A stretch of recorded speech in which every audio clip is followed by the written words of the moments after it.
farmers, mountain back to Atlantic Ocean, upon me hills to country, to educate, elevate, and promote. Yeah, focus on Liberia, for Liberia, Liberia, for Liberia, yeah.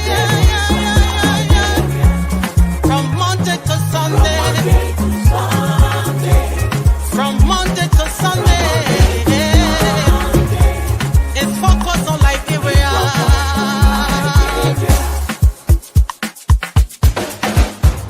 Talk about home affairs, in diaspora, current affairs, reliable information, history, talking about culture, politics, education, entertainment, business, sports, advertisement, articulation. Focus on Liberia. Focus on Liberia. Focus on Liberia. From Monday to Sunday. Focus on.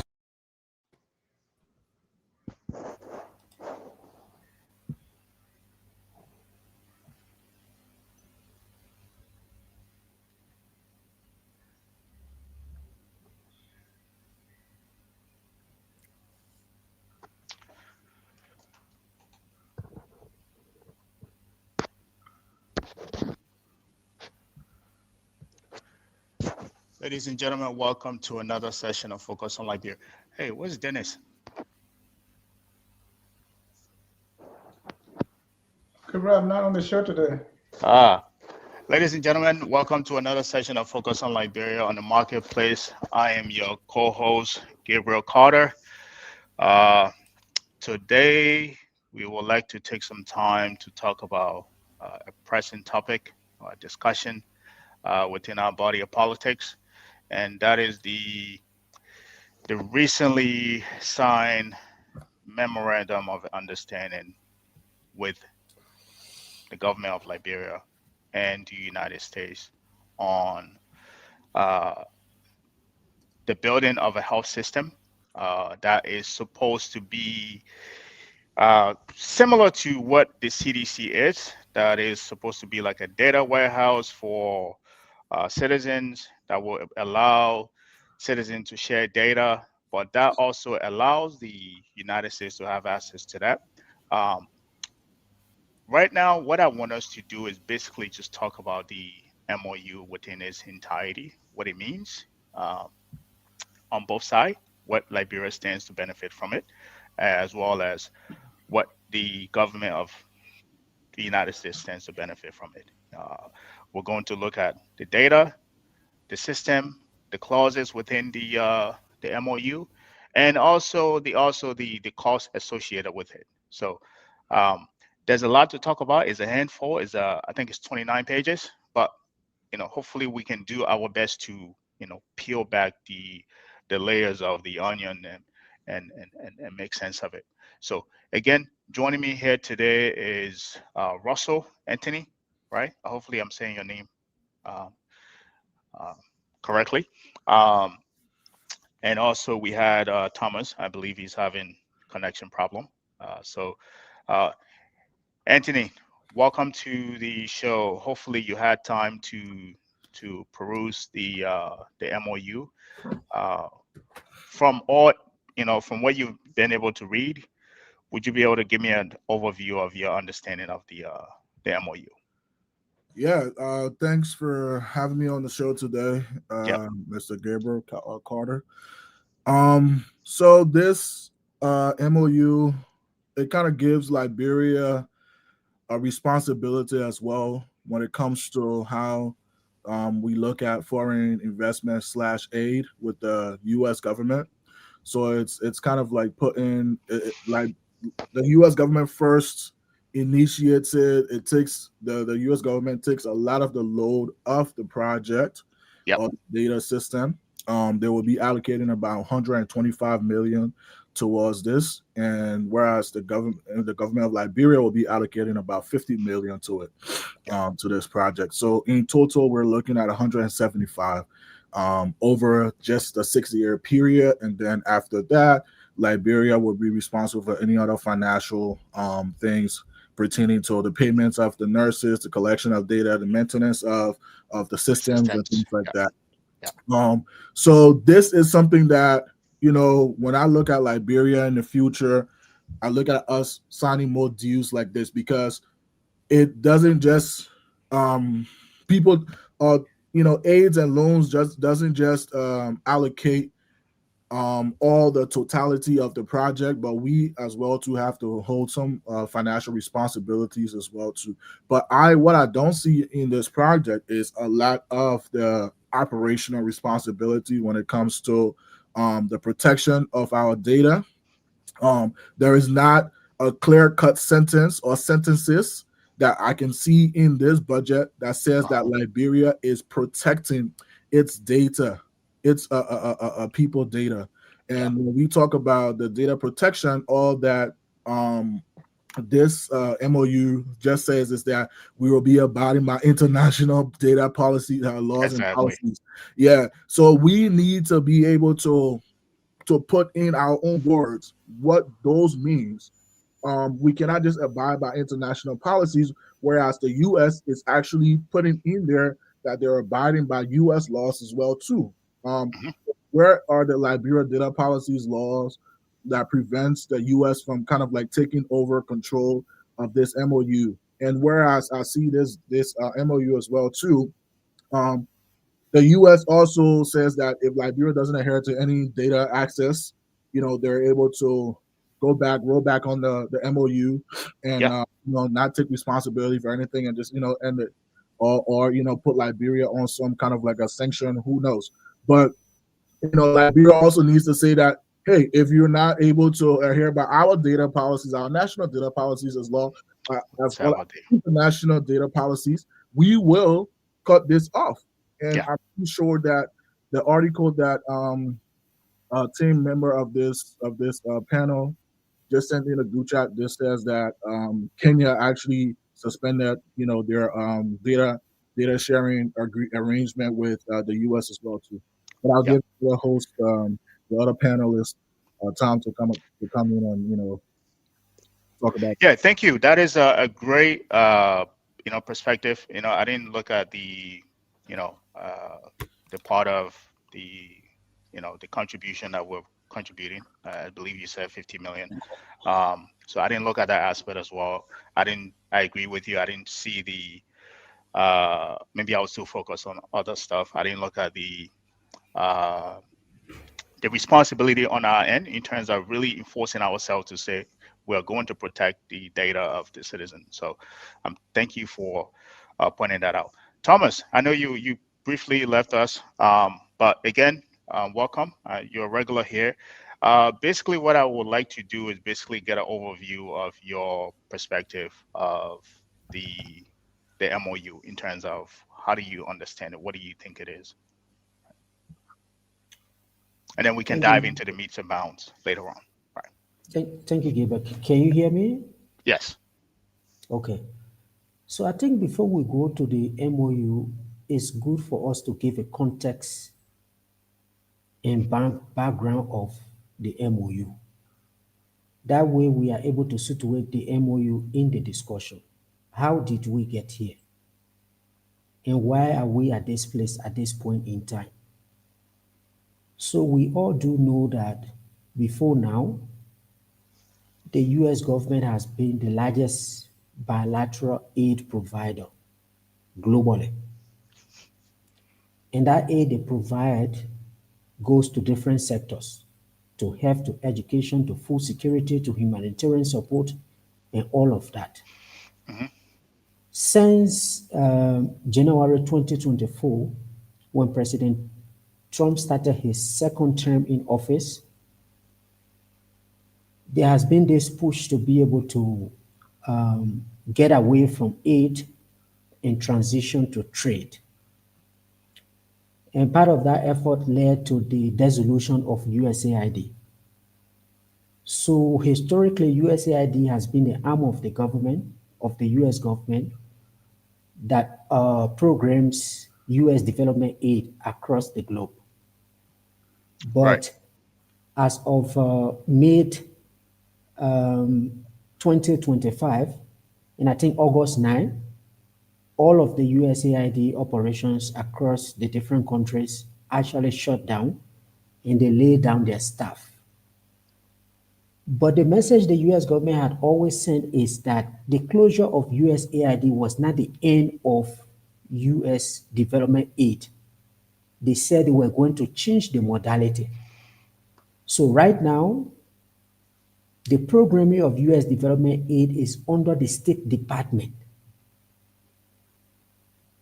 So this is why the State Department is the person who is signing this MOU with the government of Liberia. So if you go through the MOU, you will see that the ambassador is the one signing.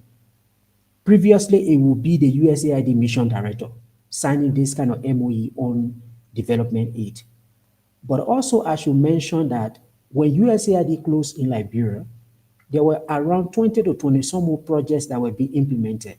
Not all of them actually closed down because many analysts and many advocates around the world said that with the abrupt nature of the close down of USAID, people were going to die.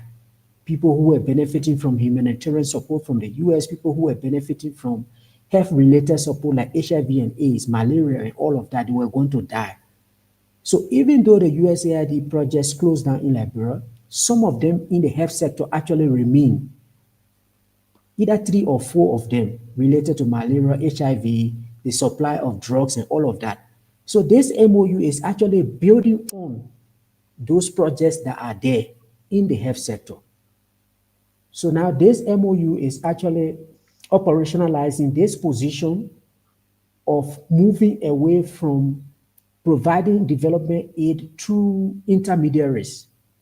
And when we all look at the signing of the agreement between Kenya and the US government, the Secretary of State made this point that the US government is no longer going to provide aid through NGOs that go and run parallel systems, parallel health systems in beneficiary countries. So this is why this MOU is signed between the State Department and the government of Liberia. So in this case now, the government of Liberia becomes the implementing agency. So we no longer have these US government firms that go to Liberia, set up their own offices, and implement projects. So whatever the implementing partners were doing, collecting data, reporting data through USAID to Congress, it will be the government of Liberia through the Ministry of Health that will collect that data and report it. So like you said, we can go through the So MOU. I know because you it gave us the backdrop of the dissolution of USAID, right? You pretty much said this is the reason why this was a direct negotiation as opposed to this being funneled through the USAID had it been in existence, right? And thank you for that backdrop. What I wanted to understand is basically when you read through the MOU, what were your initial understanding of it, of what it intends to do? You know, either you can look at this from different angle. You can look at this from the US angle, Liberia angle, or you can look at it from a middle ground. So if you go, like I was saying, if you go through the MOU, it has different sections and it has different health-related interventions that the MOU is going to focus on. Mm-hmm. So for instance, you have pandemic or epidemics in their response. There's a section there that says that this MOU is going to be an instrument in such that it will support Liberia to be able to do research, to be able to do diagnosis, to identify if there is any outbreak of any virus or any disease in Liberia. Liberia should be able to identify in 7 days 7 if days. it identifies it in 7 days, it should be able to notify the US government in 1 day. In 1 day, right? Also, the background to this is that this is a country that suffered from Ebola. Outside COVID-19, which was a global pandemic, the epidemic that actually shut the world over the past 10 years is Ebola. We started in Guinea, came to Liberia, and went to Sierra Leone. Mm-hmm. And even when Ebola was defeated in Liberia, the US government continued to fund research through Prevail. I think the project is still there, still trying to identify what was the root cause of Ebola. So when you go through the MOU, it has something to do about identifying, diagnosing, and also being able to notify the US government within a specific time frame. The other context to add here, Gabriel, which is very important, is that the US has now pulled out of WHO. So the US is no longer a member of WHO. Much of the health-related data used to go to WHO because we are all part of WHO. So if the US pulls itself out of the WHO, it's no longer going to get these kind of information from different countries. So this is why it is going from one country to the other, from one region to the other, establishing this kind of partnership. So that if something happens in your country, you notify them, they know how to prepare themselves against that disease that is going to come. So we have this issue of pandemic response. We have issue around laboratories. The government of Liberia wants to build laboratories to be able to test, to identify what the problems are. We have issues around strengthening data collection. We have systems in place for our drug supply. We have systems in place for laboratory systems that we have. So the MOU talks about different areas of partnership. We also have different diseases that will be covered under this MOU. You have malaria, you have HIV and AIDS, you also have maternal mortality, you have child mortality, all related to these different diseases. So in terms of the structure of the MOU, I think there is not much problem because the different sections talk about what specifically will be happening under the coverage of this MOU. Anthony, do you have any point before I ask the next question? Yeah, I mean, I'm glad that he mentioned the WHO and how majority of the data that were being collected in Liberia and other parts of, the world were actually being, given to or collected to WHO. WHO actually has its own, personal data policy that just passed in 2024. And what we're not seeing here is that, that particular portion that we keep pushing, which is the personal data protection policy. Right. We are not seeing that stressed out within this MOU, depending on Liberia's part. That's my issue. Yeah, and I think that is the biggest problem. There's two, I believe, the 2 points of contention within the general, population. Those who have pontificated on this matter is basically what you just said: the point of data control over the data, and most importantly, the price tag associated with it as well, in terms of who gains control over the data, who has control over the data. Yes, we do have, if you read through the MOU, it's basically kind of like a supplement to what is already in existence, right? Even the budget itself, there's already funding in place. They're just adding to it as well. But what this MOU will also do, it will build new systems, right, that make those data shareable, right, either within agency or also with the U.S. government as well. The bigger question here, I think, as you raise the concern, is basically access to those data. What are they going to be using that data for? And I think Thomas alluded to that. If you identify a disease, there's an outbreak, you have 7 days, right? And you have a day to report it to the United States, right? Now, it clearly states within the MOU that the government will maintain, government, the US government will have access at all time to the data, right? That is the biggest point of contention with every Liberian who have raised this question. And I think you yourself too, Anthony, keep raising this point is in terms of, it seemed as if this MOU was written from one direction, meaning the US government just wrote it and presented it to the Liberian government, instead of them reading that and say, okay, we're a sovereign nation, we're going to have clauses, we put in clauses there to protect our citizen as well, which is your full responsibility as anybody working in the government. First and foremost, the safety and protection of your citizens, right?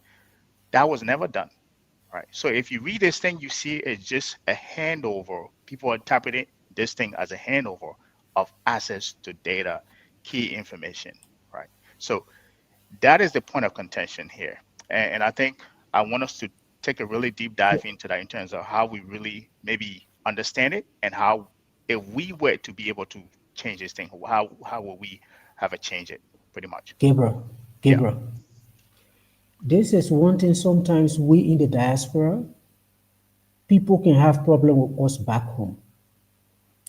Because at a certain point, we present the case as if those who are on the ground have no idea what they are doing. To say that this thing was just written by the US government, you have the foreign ministry involved. Even the development of the MOU was No, developed. the One point of second, no, correction. let me No, finish. Let me finish. point Let of me correction. I finish. think I Let said me it just was written one as second. if. No, let me finish. It was written as if it was just written by the U.S. government and we didn't have any input. Based on the No, language. you said that It's was the based on the point, language. Anthony. You But make your said point. this. No. You presented it as a point that has been made by Anthony, and you are validating what Anthony said. So if you have an entire Ministry of Health, you have the National Policy, National Public Health Institute that is involved. You have the Ministry of Health or Ministry of Foreign Affairs that is involved. Whether all of these people have no idea what they are doing, there are some level-headed people there. Can I ask a So question? once, okay, ask me a question. What is the current stage, or the when it talks about data, personal data protection? We know that the cybersecurity policy or laws just got passed, but when it comes to people PHR in Liberia, what can you point out to any law that exists that protects that?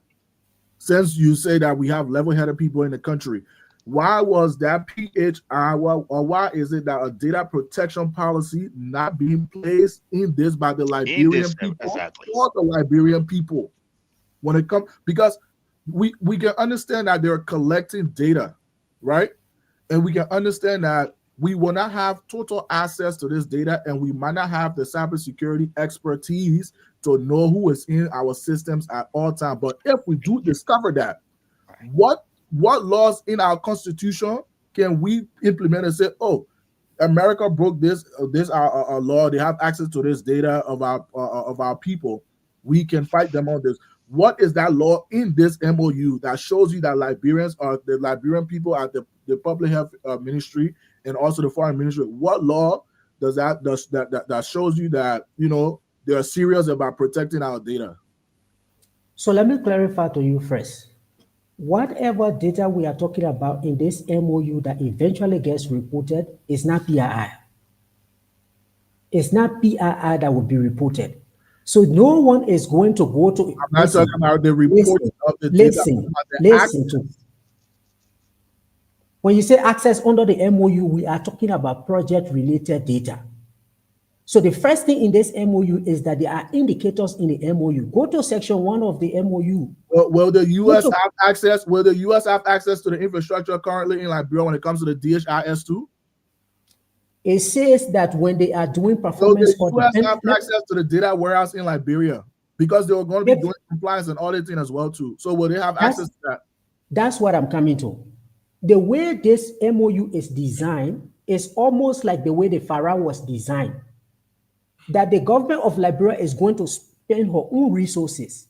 When you achieve the outcomes that are in this MOU, the US government will do verification, and then they will reimburse you. That's the way the FARA system used to work, even when USAID was in place. So when they come for that verification, there is a possibility they will ask to see, to validate what you say you have achieved. If you say, for instance, we've tested 2,000 persons or we have done HIV tests for 2,000 persons, they will tell you, can you please show us the list of people who came in on a daily basis? So that verification, they will see that project-related data.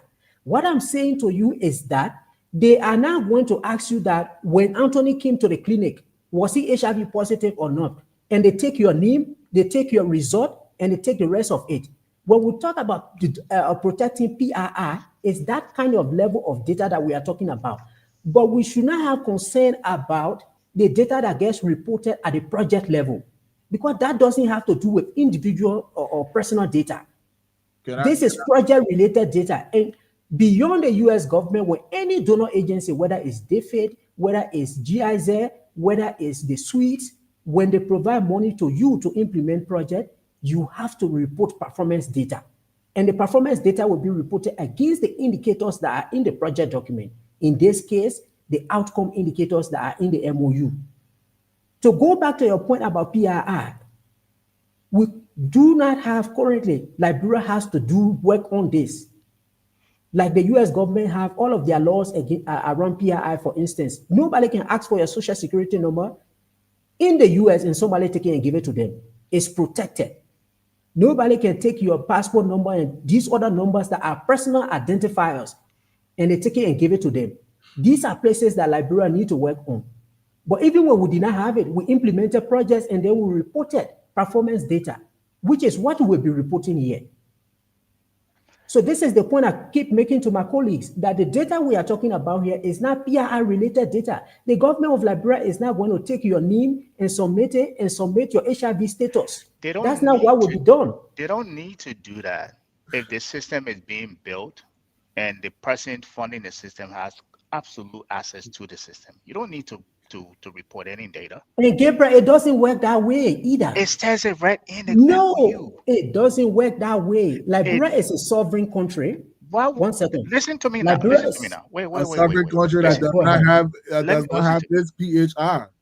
How can you be a sovereign country when you're going into? I don't, and this is why I continue to have this point of contention. I think, and this is how we've done all of our concession agreements. We don't put things in there, and we think the things that are not in there, we're going to enforce it. If it is not in there, you cannot enforce it. If you do not protect me from getting access to those data to say you're going to fund the databases, I am going to have access to it. If you need any reporting, I can report it. I can give you the reporting. And if you need validation, I can give you access to come in the database to access those data. 1 second. Let me land. In the MOU, and this is what I continue to tell you, go back there. There's a clause that I forgot what page. It says the U.S. government. If you know the page projected, let's go there. The U.S. government will have complete. Matter of fact, they even state at all time they will have access to it, right? So this brings us right back to the point that Anthony was making, right? Unless you have anything within a contract or the MOU that said you cannot take certain data points or certain, they can do whatever they want to do with it. And I think this is where you're saying, oh, it doesn't work that way. It doesn't work that way. Yes, we can all sit here and agree that it shouldn't work that way from an ethical standpoint. But if it is not written, you have no defensibility to defend it. That is the problem. Can you go to that text that you are talking about and highlight it and put it up? Because the Liberian government already has these systems in place. We have system for supply chain.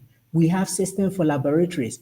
What this MOU is going to do is to just help them develop it and train people. So for you to say that the US government has access to it at any point in time is not true.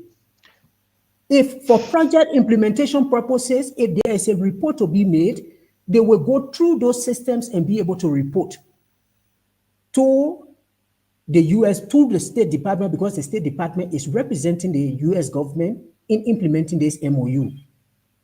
So this is where I don't want us to conflict personal data with project-related data. So just find a clause and let's go to it. Thank you. You guys go ahead. Let me look up this clause and I'll project it. So I think my understanding of this is that let's welcome Mr. Tao. Oh, okay. Mr. Tao, welcome to the show. Yeah. Hi, gentlemen. Sorry. Mr. Tao, welcome to the show, and hopefully you've been following us. If not, I've been following. okay, good. We are talking about this most recent MOU with between the government of Liberia and the United States.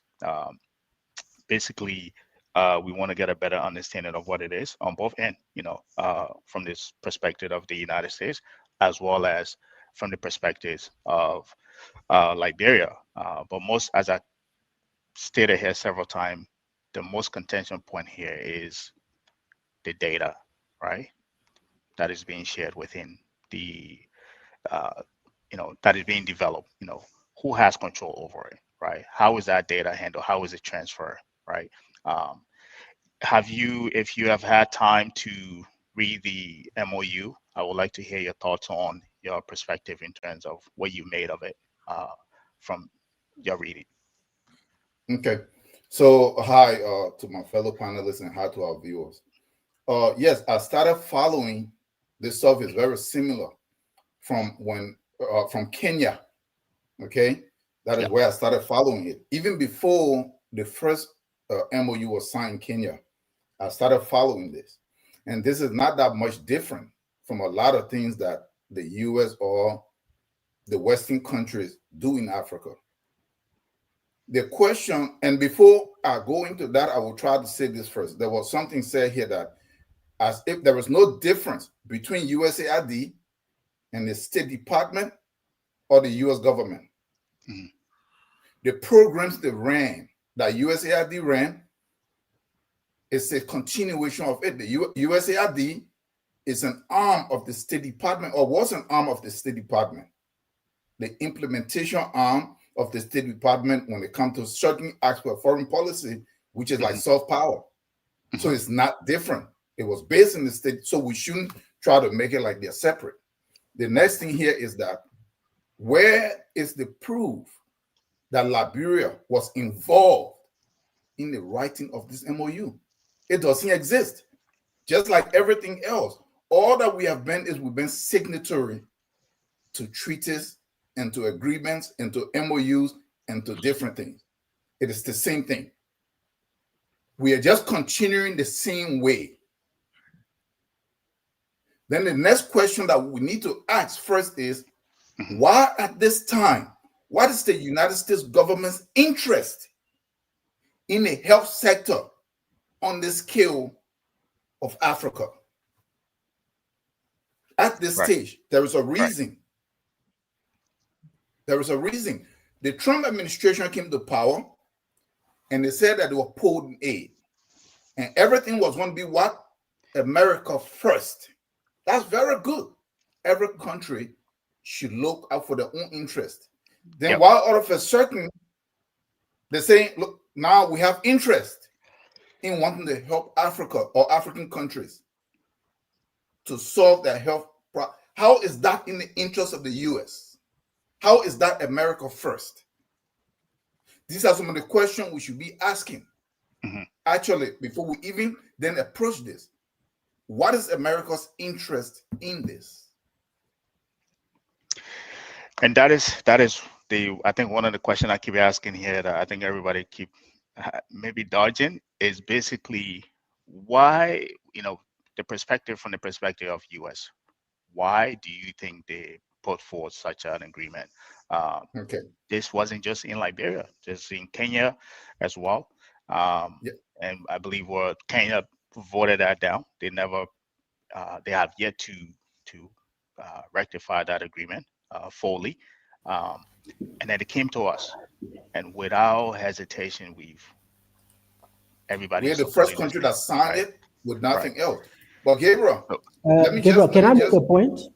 Let me just make this point first. Let him land, and then you come in, Thomas. Let me land because I was saying something, and I was asking this question because, according to the U.S. own data and their own record, right, the United States is one of the sickest countries in the world. We live here, where over 50% of its population is sick. They don't even. I have an affiliation with the healthcare sector,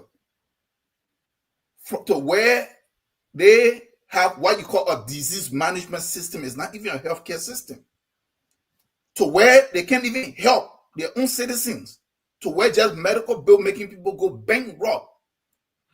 The US cannot help you with healthcare. So why are they leaving their people? They're talking about stuff like malaria and all this stuff. The problem with malaria, Thomas, is that it's not the lack of medicine. No, it's the condition in the country. Malaria is when the environment is not developed well, to where the infrastructure and the sanitation, all this stuff, is going to breed mosquitoes. It's like you're standing into a contaminated water that is infecting your body. Instead of that you being removed from that situation, they just gave you medicine, but you're still staying in the water. Your problem is not the lack of medicine, it's the condition that you are in. So the US and the Gates Foundation, all of this stuff that run these things, if they really have interest, let's say in Liberia, for example, address the underlying issue that is leading to these things. Invest in those areas that lead to these diseases and everything else. But nobody, they don't want to address that because it don't serve the interest and the purpose.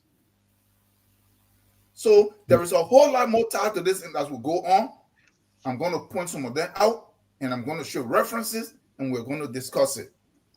Okay, Thomas, thank you very much. So go ahead. Let me come back to your original point that USAID and State Department they were more like the same. So the issue of the merger of USAID and State Department, it never started today.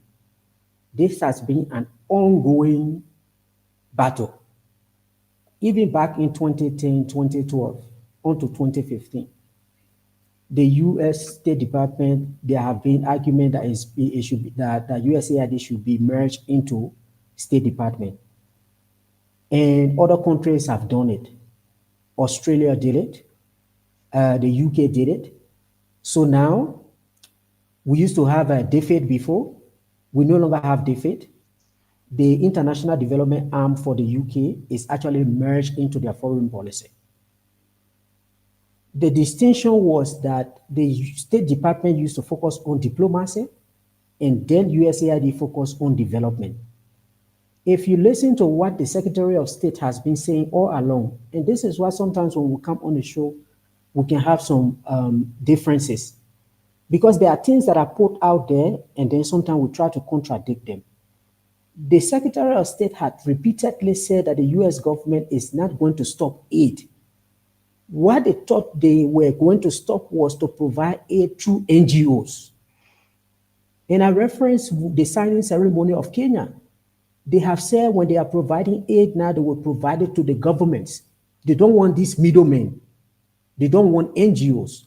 So the closure of USAID did not mean that the US government was going to stop aid and no longer provide aid. That is not true, right? So when you say what is the interest of the US government, this is something they've put out clearly. They've said that for them to provide aid now, it has to be in line with their national security strategy, which they just put out. Have you read the national security strategy that they put out? It is now clear from the US government perspective that if they give aid, it has to answer three questions. The first question is, does that aid make America safer? If it makes America safe, they will provide it. If it makes America stronger, they will provide it. If it makes America prosperous, they will provide it. These are the three cardinal criteria that aid has to meet. How does supporting health systems in other countries make America safer? I just told you the case of Ebola. When Ebola came, it left Liberia, it went to Senegal, it went to Mali, it went to the UK, it eventually went to the US. And in the end, the US had to send not only medicines and finance and everything, they had to send the army in Liberia to defeat Ebola. How is building a health system in other countries? How did the army defeat Ebola? Yeah. Come on, man. You didn't follow this? It wasn't the US Army. No, I'm coming. I'm not saying it was the Dr. US Fala, you need to check with Dr. Fala. He'll tell Listen. you the true story behind that. Gabriel, what I'm saying to you is that the US actually sent their army in Liberia to help build the Ebola facilities. I'm not saying they defeated Ebola. It was part of the package that the US government provided to Liberia before we were able to defeat Ebola. You didn't see the U.S. Army in Liberia. So what I'm saying to you, I'm answering his question as to why are they doing out there supporting health system. And it is a very good question. Why are they not supporting education at this point in time? Why are they not supporting food security? They are choosing to support health systems in Kenya, in Uganda, in Rwanda, and Liberia. Liberia is celebrating in West Africa to say, oh, we are the first that signed the MOU. I'm saying we are the first that signed the MOU simply because of our traditional relationship with the US and maybe the Ebola history that we got. It's not because we have a special place. That's why we are doing it. So I just wanted to answer these questions that you posed, and then we can move forward. Okay, so let me go to one of the pages that I highlighted here. So page 15, section 4.1, 4.7, right? It said the effect of failure to fulfill data sharing commitment, right? It's within the MOU. It said Liberia acknowledged that so long as the US government is providing any funding assistance, funding for activity contemplated under this MOU, the US government has a significant and material interest, not just significant, but material interest in ensuring that Liberia fulfill all commitment in the data sharing agreement referenced in section 2.12. Right. Now, what are the criteria in section 2.12? Let's run right back to it, and I would tell you. Section 2.2. Okay, implementation. Right. There's a slew of things here. The U.S. government plans to leverage past system assessment and analysis of prior outbreaks to respond in Liberia to inform operational planning, right? From the 4.7 that I read, it gives them 4 assets. That's the point that I'm trying to make here, right? Not only that, it gives them access to the previous system, any old systems they had. So when people are saying that this is a 4 asset, you keep saying this, oh, they're just going No, to Gabriel, there is a difference between system and assessment. They say they will leverage the previous assessments that have been done. The DHS that has been done in Liberia, it got data. The assessments they did on Ebola, it got data. So there is a difference between assessment and data that you get from systems. Don't say that. Mr. Connor. Go ahead. No, let's let when you read section 2.52 under data systems, right? And Liberia, like it talks about Liberia commits to ensure that all data systems used to collect, store, and transmit data under this MOU are compliant with international data privacy and security standards by the end of 2028. So when you look at that word data, will you still say that that's performance data this is referring to? You're muted. No, read what you read. Look at the word data in 2.52 under data systems. Would you still say that this data that they're referring to for the international data privacy and security standards, would you still say that this is performance data they are referring to here? So let me be clear to you now. Under this project, the government of Liberia will be collecting both project performance related data and PRI. Because if you go to hospital, they have to collect PRI on you, right? Of course, yes. They have to collect your name, they collect your blood sample, and they do a lot of investigation on it. The point I made earlier, and I continue to make to you, is that the reporting that is going to take place under this project. 1 second, I come to your question, listen to me. The reporting that will be done is against the indicators. And if you go to 2.1, the indicators are there.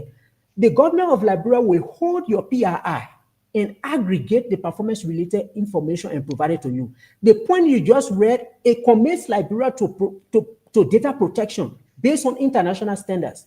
And whether it's a what data protection? The PRI. 1 second. Whether it's the WHO standards and other related standards, PRI is something that is protected. So this is why I keep saying to you guys that the government of Liberia, through the Ministry of Health, It's not just going to take personal information and dump it to the US because there are already data protection guidelines in place that the government will have to adhere to. So Thomas, you collect all of the data, but when it comes to reporting on the project, you report aggregate level information. you are missing the point. I just Even if you're reporting, they already have access to the data point from them. They from don't the have individual. access, Gabriel. This is what you They- keep saying, which is listen, wrong. Yeah, It's wrong. So if they reading? Are have we reading access, the same? Are we reading the same Akamina, agreement yet? Are we reading if the they same have agreement yet? access to all of the data, why do they need access to the system during performance audit? Go to the okay, section on performance audit. can you verify? That's why I've been asking you this question, right? The I think US, we read this. yeah, Go ahead. how will the US make the system better if they don't have access to implementing the system? They make the system better based on what you report from the system. So for the instance, How? So you were if telling me that they won't have access? I'm not sure if you know how technology works, but in order for me to enhance the performance of a system, I will need complete control over that system. it doesn't work that way. This is not only What? technology. Why do you This keep is saying it doesn't work self-reported. that way? If This I is how want to data make works. if I want to make your data better, I will need access to your data. What is it that you're not understanding? No, If it I doesn't want work. Thomas, to So make let me, your data Anthony, better, let me give him a listen, perfect example. Gabriel, Let me give you a Gabriel, perfect example real quick. Gabriel, So right now Gabriel, we're having Gabriel, quickly, Gabriel. wait. You're coming. Right now we're doing audit, right? At where I work, we're doing audit by one of the big four, right? Those people do not have access to our banking system, right? They don't. So they come in, they come in, they have we give them file, they said these are this thing we want to look at. They say, okay, in order for them to physically go in to access those things, we have to give them access, restricted access, right? If they look through those things, they don't find what they're looking for, they have a point of contact, say, we're looking for such and such and such, we can't find it, please provide it. That's different from what is laid out in this MOU. In this MOU, they are funding the building. They even said they were even going to bring in consulting contractors, and those people software will get paid. engineers, hardware and software engineers as well too. So it's full access they're being given. If I build something, I have access to it. I can't just turn it. So this is where my third point here, intellectual property. There is nothing in that clause in that Nothing. contract that talk about intellectual property. Who owns it?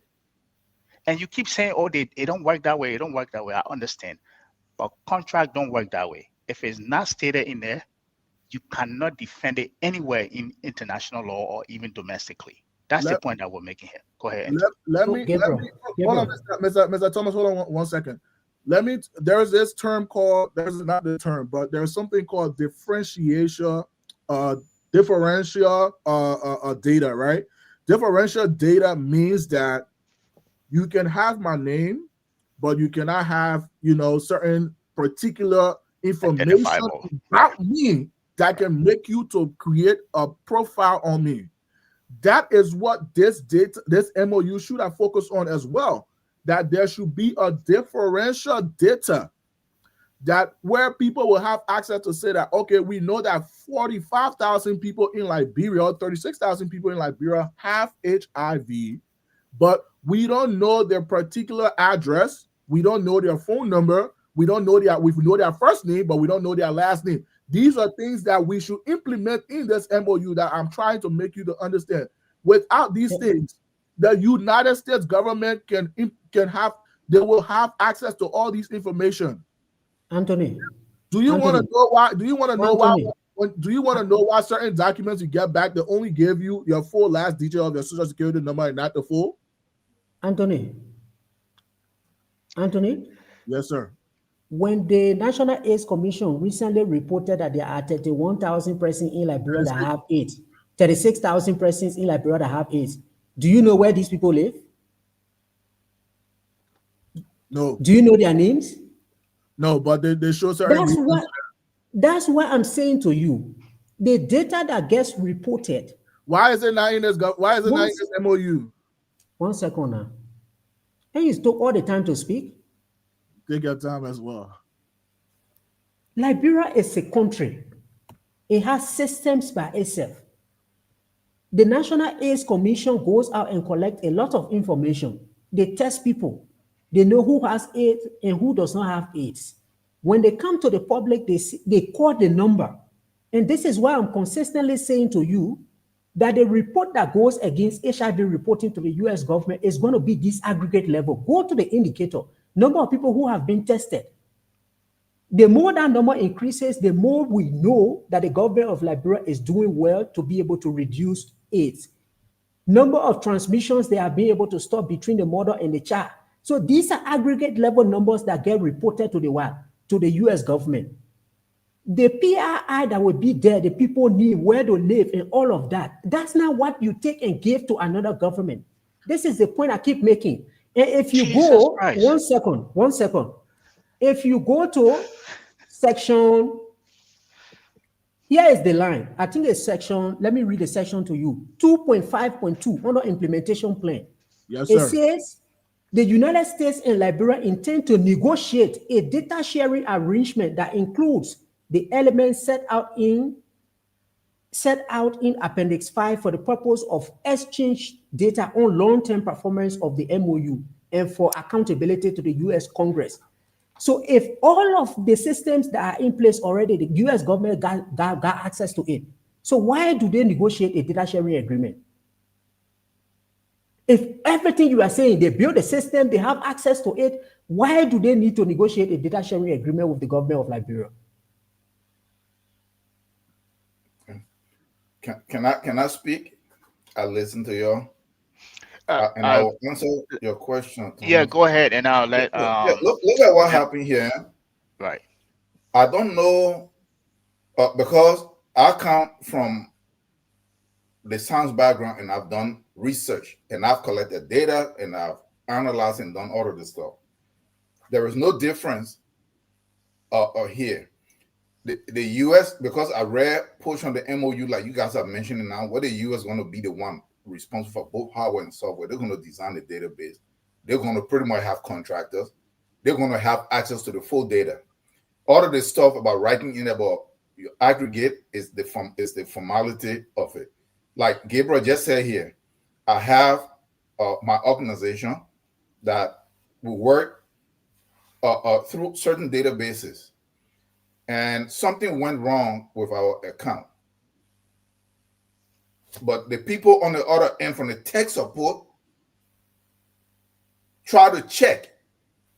But in order for them to actually be able to check everything they have, I have to give them like an admin stuff, and they were able to get in there to see everything that I do and that we do. Down to everything. When you read that stuff, the US have that much control. But look, let's just say it was just aggregate data for this argument, which is not. It's the full data. The US is looking to have access to this full data, and there's certain reasons why, and we'll come to it in this particular discussion. But let's just say the aggregate. Let's just say the aggregate data. Your line of argument is that any IT firms that build a system for a client, that IT firm has full access to your information and your data. Yeah, that's what you guys are saying. That's what you guys are saying. That for the fact that the US government is listen. You have many big IT firms. You have many big IT firms. Listen, 1 second. You have many big IT firms that come and build a system, a financial system for a bank. When they are finished, you pay them off and they leave. You get password to the system. So what you guys are saying, listen, 1 second. There is not a law in Liberia that's forbidding the U.S. from doing that. Can you get that?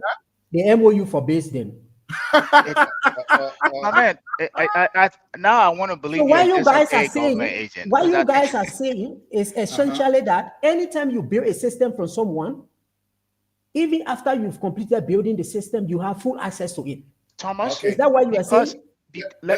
I'm not a tech person. And the U.S. government is funding. The U.S. government is funding the improvement of these systems. These systems are already in place. Who are tech people? So I don't know how you're twisting all these things.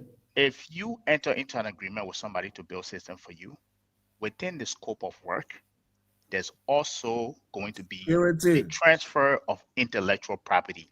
Meaning, if you build it, that everything that I've given you to build it, or whatever you build during that process, you have to turn it over to me. Turn it over. If it is not in that scope of work or the definement of contract, you don't. It doesn't You can exist. run it. I can give you the password. You can run it. But anytime I want, I can go in there and break it down and take anything I want. Until you see that in the contract, you cannot say, oh, things don't work that way. And this is the point that we'll continue to make here. Instead of saying, yeah, there's this reason of concern here, you're saying things that are out of the contract. They're not technically, if I build it for you, I'm supposed to hand it over to you, your password and everything to give it to you. But if you don't state that within that intellectual property belongs to you, that means any information I given to you or you develop as a result of this contract, that you build it, that it belongs to me fully, that you need to turn it over, you don't have to. And I can take you to any court. Gabriel, I can take you to any court, and you As still. long as long as that law is not, as long as that law does not exist, I keep making a point and you guys don't get it. You What's are the not point you're getting it. making? Okay, make the point again so we can go on to The the next MOU one. got different sections, right? You are stuck on the systems. Like I said, the MOU got different sections. Agree. On laboratory systems, Agree. on the maternal mortality. They are even going to help to train midwives, Agree. traditional midwives. Yep. They are going to help to train community health workers and all of that. What I said to you is that some of these systems that the MOU is referencing, the supply chain system, the system for laboratory, they are already in place. Go to the MOU. It says Liberia already has these systems in place. The only thing this MOU is going to do is to help to improve them and then integrate them. So that when you are working on laboratory issues and you need data from the hospital section, you can easily go to a centralized system and be able to have access to that which information. would be the DHIS2, which will serve as the data warehouse. Correct. That's what I'm saying. So these systems are already in place. The way you guys are presenting it is that because the US government is funding it, they are going to build it from scratch. It will be owned by them. Anytime they want to go in there, they can go in there. It doesn't work that way. What? These are sovereign country systems. These are sovereign. Let me finish now. These are sovereign country systems. They are already in place. For the fact that you are coming to enhance them, it's almost like our tax system that we have. Now, because the World Bank gave us a grant to improve our tax system, then the World Bank says it's for us. Anytime we want it, we can take it from you. So these are enhancements that will be done. They will train people to be able to improve this system. The Ministry of Health, the National Public Health Institute, they are the custodian of these systems. And therefore, any data that comes from that system, they have to sanction it. It's not that somebody is just going to sit down in Washington, D.C. and log onto the system and just take any data that they want to take from there. Why don't you guys get this? Okay, so Gabriel, I was ahead. speaking and then you came in, but look. Sorry, go ahead. Thomas, you're looking at this stuff, and I don't think we need to refer to history. Okay. Thank you. Yeah. This is not just something that they put a plain stuff in front of you and how they explain it, and you just think that's what it is. You know, it's not that. From this stuff, I didn't see anywhere in there where it said that this system, because from what I read, unless I missed it, to whether the system that being constructed in the agreement that it belonged to Liberia. No, it didn't say that. I didn't see it. You are not ready, MOU. No, don't waste my time. You've not read the MOU. No, allow him to speak. No. Okay, Let him go read it. He said it from the beginning. He said he only read snippet of the MOU. Read the full I said MOU. from what I read. On the show. That is why I'm saying Don't I said I waste didn't our see time. it. Let him See speak. it so you Let can him point speak. it out. But we know that the US, as a bigger country, more powerful, with the interest that they have. You think the US is just going to wake up and spend almost $1 trillion when they can't even help their own people running across Africa? You mentioned Ebola. Have we actually, as a country, discussed how Ebola came to Liberia? Because this stuff, it has something to do with this. That's why I'm So saying where to this you, is going. when you were asking the question how it benefits the US, that's why I said to you. So No, you You mentioned Ebola. You mentioned Ebola. have we asked the question how Ebola came to Liberia? Because the lie that they told, listen you now, don't have the listen, capacity the lie, to answer that listen now, question. the lie they told was that some 5-year-olds in some forest in Guinea ate a bat, which you know is a lie. Virologists and everybody have proven it, that it can't jump from animal to human like that. And how many Liberians go in that village that they show up? Straight in Monrovia, that some lady that was in at the border drove and all of a sudden the whole Liberia was in flame. There have been reports, there have been conferences, there have been leaks. Now we can debate that everywhere where the so-called Ebola took place was a biological weapon lab of the US. It didn't go far in Guinea because the Guineans recognized it very early on. They drove the Red Cross and those guys out of there, and they died down. It's all Liberia. Anything the white men present, that is why it ravaged the whole Liberian population. And up to today, we never asked that question. Now it brings us to looking at history, Thomas. Go and look at the Tuskegee experiment. Go and look at the experiment in Guatemala where the US are able to collect the same kind of data and then use that biological warfare for them to destroy a whole bunch of people. Let's look at in Kenya too. And now, yes, and now this is let me put this way. Like Africa right now have estimate about 1.5 billion, 5.5 billion people. The population in the rest of the world is declining. Africa is the only area, and from you guys work with the UN from the data, it's been projected that by 2050, Africa will move from 13% of the world population to almost 25%, about 3.5 billion people. That so then, but what is happening here? What happened is struggle. Yeah, what happened is struggle. When Bill Gates, the United Nations, the same USAID and the US government are crying out about population being out of control, they always point Africa out. But what is happening when they want to control our population? In the US, I live here. I don't know if you are here. They're paying their people to have children. The child tax credit. China, everybody doing it. But so if the population is so much that it's an issue, why are you paying your people and you encouraging them to have more children? But when they come to Africa, you want it to reduce. So Thomas, this is what we have. And it doesn't matter what you say that, oh, it helped one or two people here. But if they want access to your genome and all the stuff, you can say, oh, no, they don't have the data as aggregate. But they have the whole thing. But let's just say it's aggregate for this. If they collect and they say in this country, in country A, there are people they have 5 million people. 2.2 million people are susceptible to this kind of disease. They not Nemo, but just that number. So amount of people have this kind of disease. Do you know that they have a research that they work on called gene selective research, where based on the genome of a certain group of people in population, they actually tailor viruses and diseases. Do you know one of the intention that they have is to try to stagnate and destabilize the rise of Africa by targeting population with germ warfare and other stuff? No, they've done it. So we have to look at the history. So at this stage, why do they need that? What happens if you give them all this information? They have access to your population. They're the one bringing in vaccine. We are talking about malaria vaccine. You guys from that particular background, but nobody say, how did the malaria become so resilient and resistant? When Bill Gates said that by releasing mosquitoes that were put in the lab here, is that what we needed into the population? Now, this stuff explode. The same Bill Gates turn around and he bring in vaccine that he's selling. But you see the whole thing where this is going.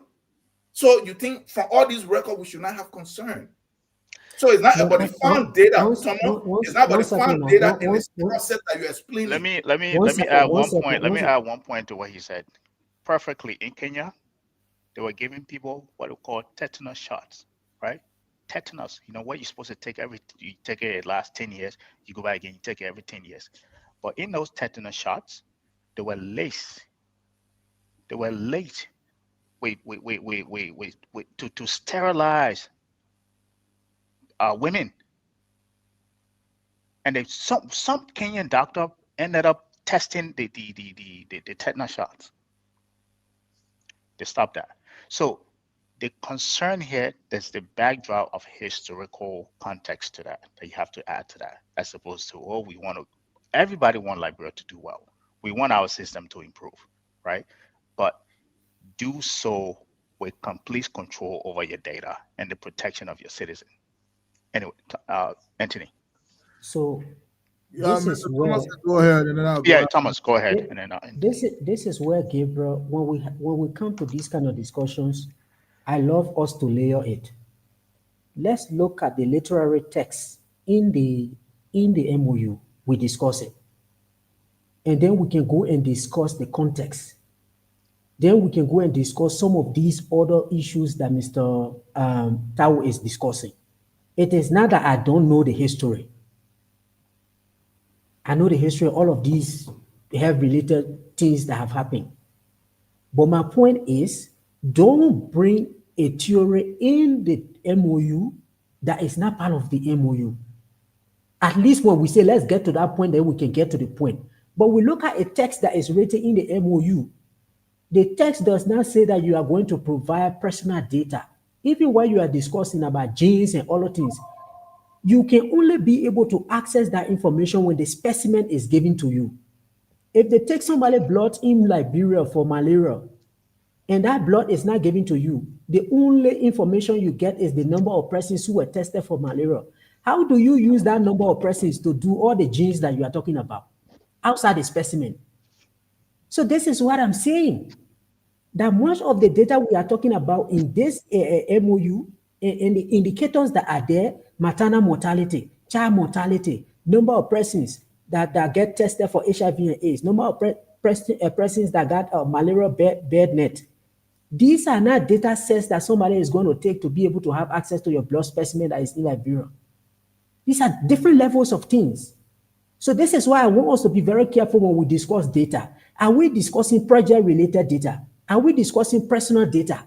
Are we discussing specimens that will be collected by the health centers? Then we can go into the argument. But to just have this knee-jerk reaction, and this is exactly what also happened in Kenya, and by the way, it went to the extent where the court even came in and said to the government, stop, don't go ahead, because people got on social media and said, oh, they're collecting all our health information, they're sending it to the US. And it became a problem. Now the president has a challenge of explaining to his people what is in the MOU, because Kenya could demonstrate. So this is why I say we have to be careful about the way we discuss these things. What data are we talking about? Because our people who follow us, little thing they hear, they will take it out of proportion and then they carry it out there. No. This has been my whole issue.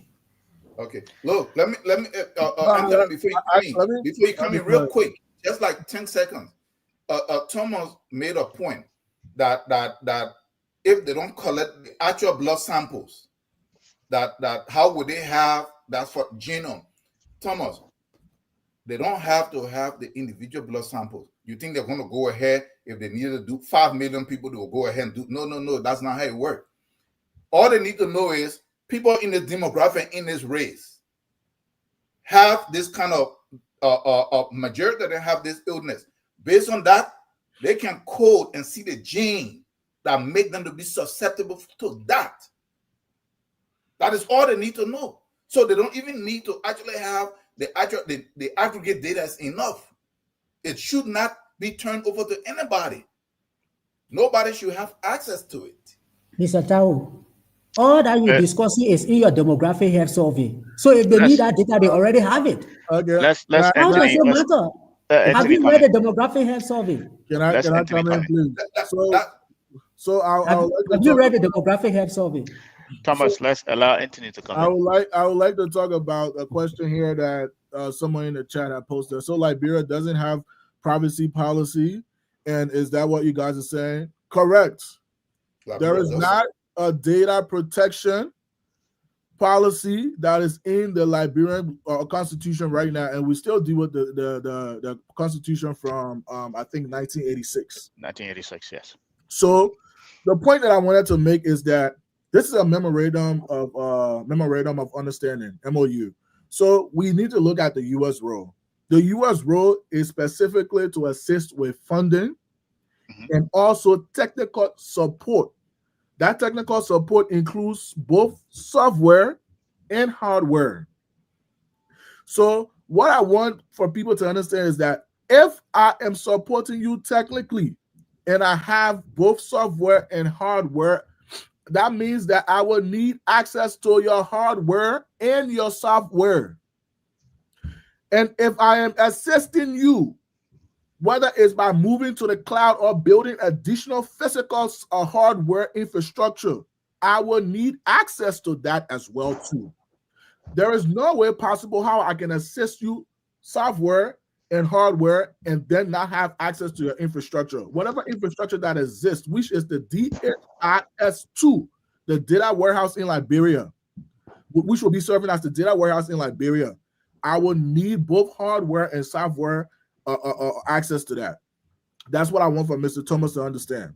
Now, is there a portion in this MOU that states that for the Liberia part, that Liberia will hold its end when it comes to the protection of their people, PHI or PII? No, it doesn't. There is no clause that explicitly prohibits the U.S. government from accessing any data. So this notion that we're trying to come on here and talk about how we're trying to come here and undermine the Liberian government is not true. What we want for people to understand in the several ministries that are part of this MOU is for them to go back to the table and say, okay, we need to explicitly say this, or we need to wait until our data protection policy has been passed. There is no way how a Liberian person in the health ministry or the foreign affairs ministry can read this documentation and tell me that they have explicitly said that America will not have access to this data. Even if we're adhering to the international laws, we still need our own national laws to say that. Just in case the American government says that they're not adhering to the international laws, we have our own national laws that we can say that, okay, you prohibitly undermine this MOU, and that we should go ahead and look at this MOU. Now, when this thing comes to actual implementation and to try to put that agreement down, I hope that our people can understand and can put that in place. There is nothing, I cannot put anything past the United States government anymore.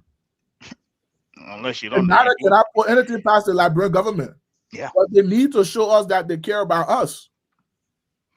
That's the whole point of the argument. Can I make a point? Laying that out. Yeah, go ahead. So I lived my whole life providing technical assistance. You don't got to lecture me about when they say providing technical assistance. Were you the one paying for that technical assistance? 1 second now. Yeah, answering your question. I also asked you, because I'm not talking about technical assistance from a standpoint of like you just go in and provide that technical assistance, but you are actually funding that technical assistance. Were you funding that technical assistance? So because that's what the U.S. is doing here. But go ahead. So historically, the U.S. as part of its development assistance in any other development agency, you provide funding, you provide advice, and you provide technical assistance. You get that? So whether this funding was provided by DFID, they will do one of these three things. They will either give you the money, you do what you want to do with it, or they will provide you the money, they provide you advice, and they provide you technical assistance. But that technical assistance can come in different forms. That technical assistance can be if we want to upgrade a data system that is in Liberia like GHS or DIS. We will hire a firm in Liberia to be able to help the Ministry of Health to do it. That's part of technical assistance. So you are going to hire your own firm in your country to do the work. If you don't have the capacity in country to be able to do it, you can hire an international firm. In some instances, it will be a U.S. firm. This notion also that it will always be a U.S. firm, like I told you, the Secretary of State has said that they want to get away from this middleman. It could be the case that they will hire firms either from Liberia, they could hire a firm from the region. No. It states explicitly in the document that there will be U.S. contractors. Okay. So even if they are U.S. contractors, when they come to build the system or to upgrade the system, you have to give them access. They will upgrade it. If they do it for 1 month, 2 months, they are gone. When they leave, they no longer have access to your system. You change the password to it. All laws are binding them by that. When they come to do that piece of work, there will be a contract that will be signed. You will give them a scope of work that this is what we need you to do. Upgrade DRS, improve the system, improve the interoperability between this system and that system. When the work is done and they are finished, they go away. They no longer will sit in Brussels and have access to your system. This is the point I keep making to you. I already said earlier to you, even in the chat room, I have said earlier, we passed a cybersecurity act. I'm not sure whether it covers the issue of protecting PII. If it does not protect it, then that's a gap that we need to work. There is currently a data protection law, like I stated, right. law that's on table. That's something we need to. That should have been passed before this MOU should have been signed. That's a limitation. Even in the chat room, I said, okay, as a country, this is a limitation that we have. Like, for instance, we are signing PPP contracts with people to come and build room. We've not even finalized the PPP policy, right? So these are limitations that we have as a country. But do you see that as an issue for another country to exploit? If that is not, that is the point that we're trying to make here. Don't you see that is an issue for another country to exploit if that is not instituted in Liberia? In the absence of those laws, the responsibility is on the Ministry of Health, is on the National Public Health Institute. That is a simple yes. To make sure that private data is protected. And like I said, it will not be private data that will be protected. Under what laws? There are policies in place, my man. It doesn't have to be a law. Dude, let me read you another clause in this thing to tell you that there's also a tax exemption. That tells you, meaning they're trying to protect the contractor that will bring into the country to work in this country, right? It said, this is section 2.7, right? If you want, you can go back and read it. It says like, no, Gabriel, we shouldn't read that. We shouldn't read that. Development projects are normally exempt from tax payment. You should know that. No, because you were making a point that they will hire people in Liberia, and no, these people are bringing in their own contractors and even subcontractors, right? Everything that they not only taxes them, they want duties free if they're bringing in any equipment, hardware. That's why I'm saying to you, Gabriel, when USAID was in Liberia, all the vehicles that were imported by USAID employees, they don't pay DT. That's why I'm saying to you, whether it's DFID, it's EU. It goes back to the point that we're making. That you were saying, oh, they have to hire people locally. These people are bringing in contractors, right? That are coming to do that, right? No, but the only job creation. That provision does not mean that 100% of the contractors will be brought. No, I didn't say 100%. If it is one, even if it is one, then you have to give them the duty waiver. Okay. And the thing that is really surprising me is that these are common practices with international development aid. And that is the problem. Except common practices as a 178-year-old country, Thomas. Like this thing, this is how it used to be done. This is how it's done across the board. Like, no, this is 2025. What do you mean? Somebody giving you free money, you want to tax it? The money is not free. Let me ask a question. It's a grant. It's a grant. It's never free. It's never free. They take from you more than they give you. You know, this is capitalism. In a capitalistic system, there's no such thing as $1 billion a year in taxes. It means you already made about 100 billion for the system. So it's never free. The flavor of no. this. No. Let me ask this question. The flavor of this money is a grant. Okay. Whatever they get from you through your natural resources and other things, these are things that we understand. But the flavor of this money is a grant. Yeah, Thomas. Okay. We know what the U.S. grant is like. But let me ask this question. They told us that they have put almost 1.5 billion into our health system, USAID, from 2013 to 2016 or something like that. Look at the health system. Let's see where it actually went. They say from 2005 or 6 to 2012 or 26 or 15, they put almost $1 billion in our agriculture. Tell me if you can. So it's not about us just reading some fine documents and some stuff that implementation, all this stuff. Let us look at the outcome, the end result. It's not working. It's the same thing with this. But let me ask this question. what is the actual fight between China and the US when it comes to chip and when it comes to making stuff in electronics and phone and all this stuff? Even though the phone is sold, because whoever the country that is actually providing the software and the design and everything else, they have the ability for them to create a backdoor so that information filter through. So do not accept that. you can say all of this stuff. We know the US is very good at the guilty of it. They've been caught many times. So then you are telling me that small country like Liberia, they're going to provide the money, bring their own people in, set up the technology, integrate your system, and they come and they sit down. And you don't want for us to look at it from that angle. We should just look at it from something because you believe the U.S. Secretary of State, that you take him at work at face value, that he said this. Here is the point. I have said repeatedly that if you don't take aid, you don't have to report. So we have a choice. But we don't need it. One second. Do you know the progress that Liberia has made from 2005 to now in terms of institutional capacity building, in terms of infrastructure and all of that? So that question you're asking where that money went or where that money, the roads that you have, the institutions that are in place. When the Civil War ended, one second now. When the Civil War ended, did you have NFIL, the National Public Health Institute? What does that Do you know mean? how it was built? You don't know why it does? That's because you don't understand the development nature of the country.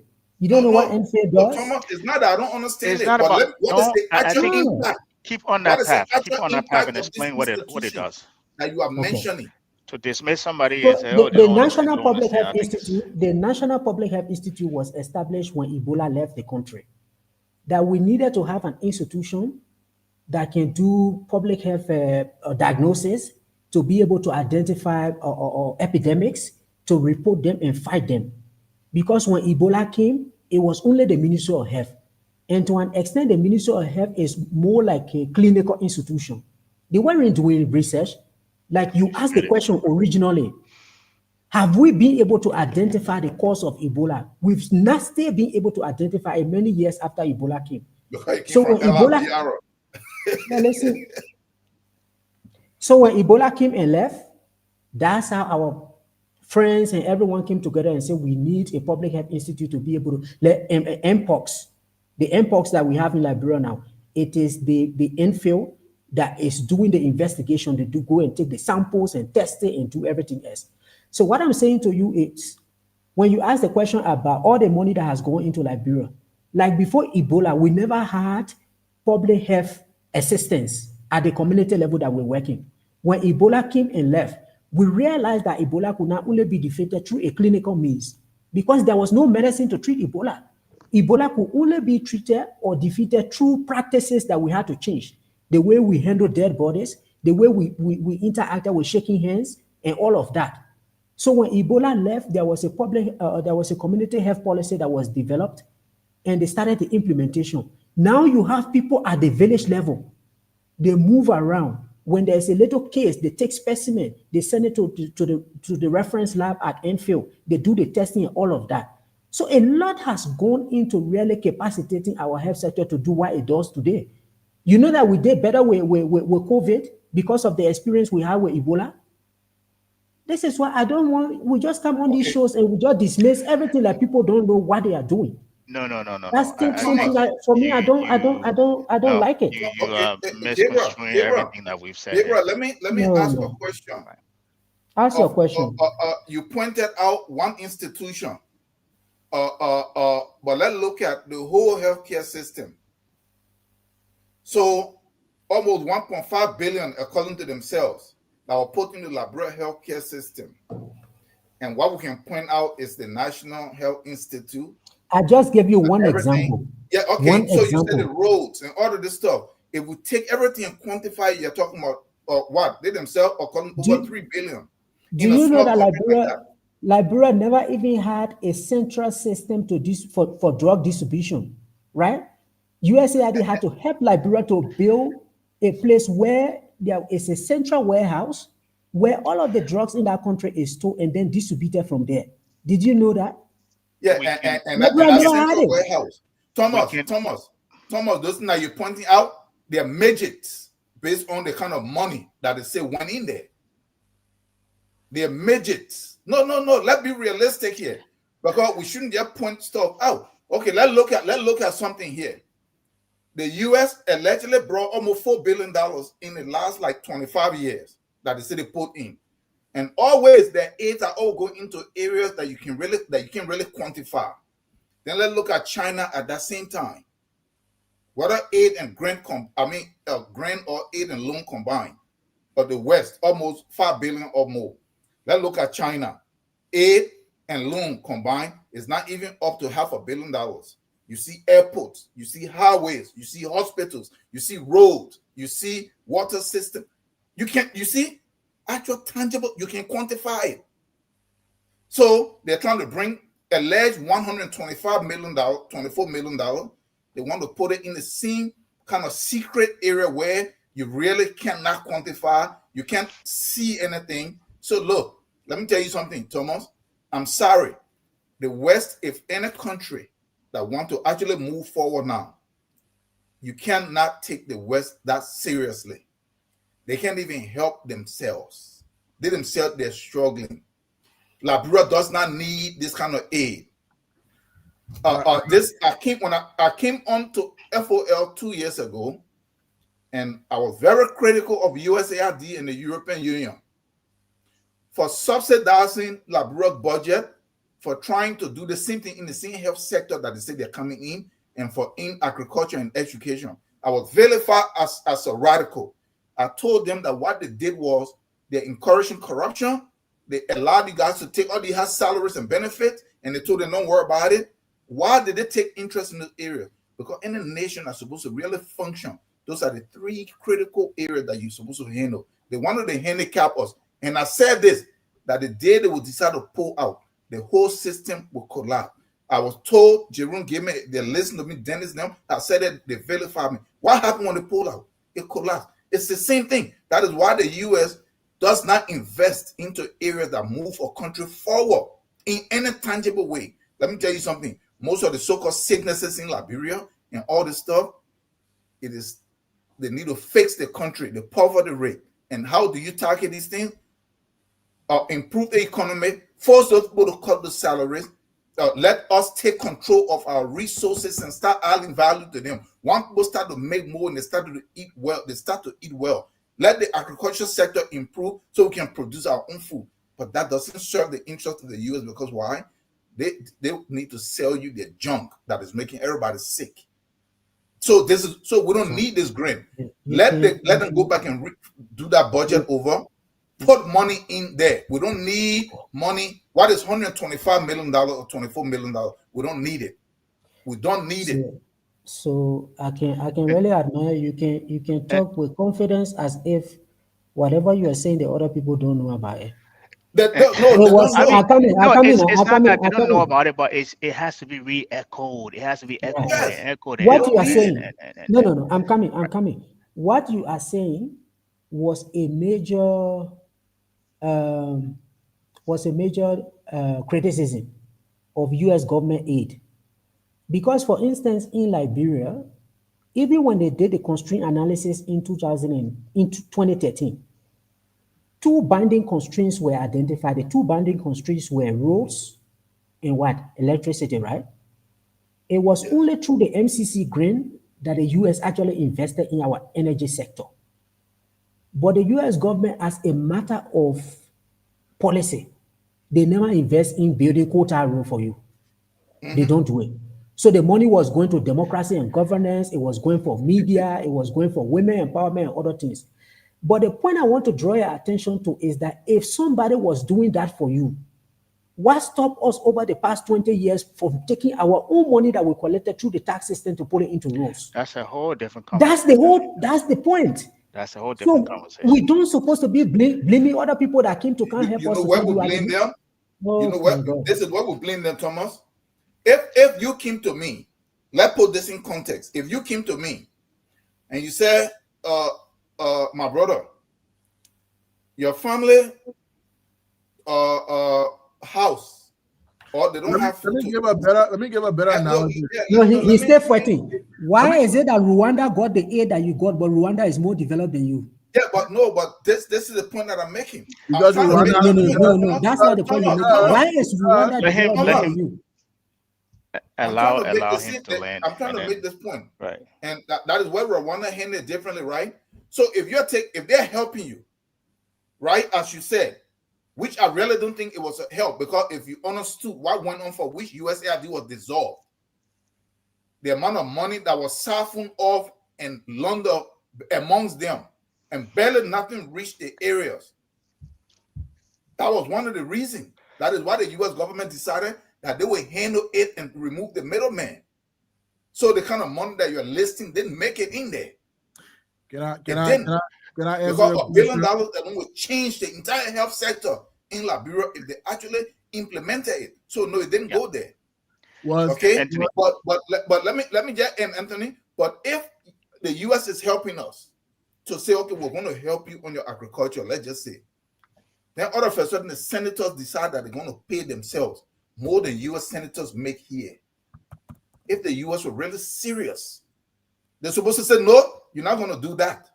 If you do that, we're not going to help. We are trying to do this so that you put this money here for you to build these other things. But you see, the US have no interest, like you said, because it don't serve their purpose. What happened with Rwanda, as you're saying? When they decided to give them the same grant, the government actually invested in their people. So it's a whole different ballgame. So yes, we hold our own people responsible. But then if the US is looking at it and seeing it, everybody's seeing it, and they still decide to subsidize, it means subsidizing corruption. That is where we blame them. That's where you are They getting it enable wrong. the people, yes. That's where you are getting it wrong. Anthony. So he asked a very specific question, but let me answer that. The kind of loans that, or money that Rwanda got is not in its context as to what Liberia is getting. Rwanda is getting loans for infrastructure-based things, whereas Liberia is here getting loans about democracy, to improve democracy structure, and things that don't bring real tangible results to actually alleviating people from I would say the poverty that we suffer from, right?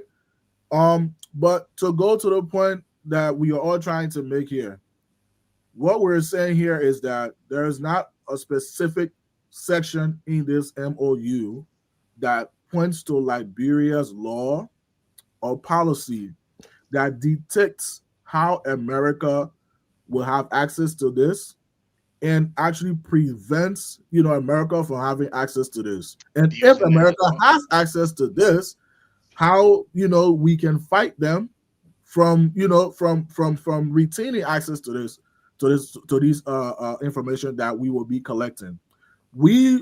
I can assure you that within this MOU, America will have access to the systems that will be built. They will have access to the data that Liberians will be entering, like any hospitals will be entering into the system. They will have access to the data warehouse. So we will need, as a country, we will need to understand that we need to make our own laws when it comes to data protection, when it comes to PHI.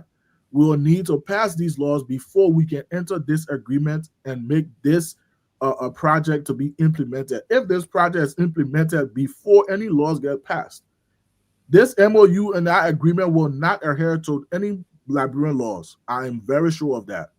Yeah. And all this MOU points to are just laws, international laws, and then also you hear about what America is saying in this MOU.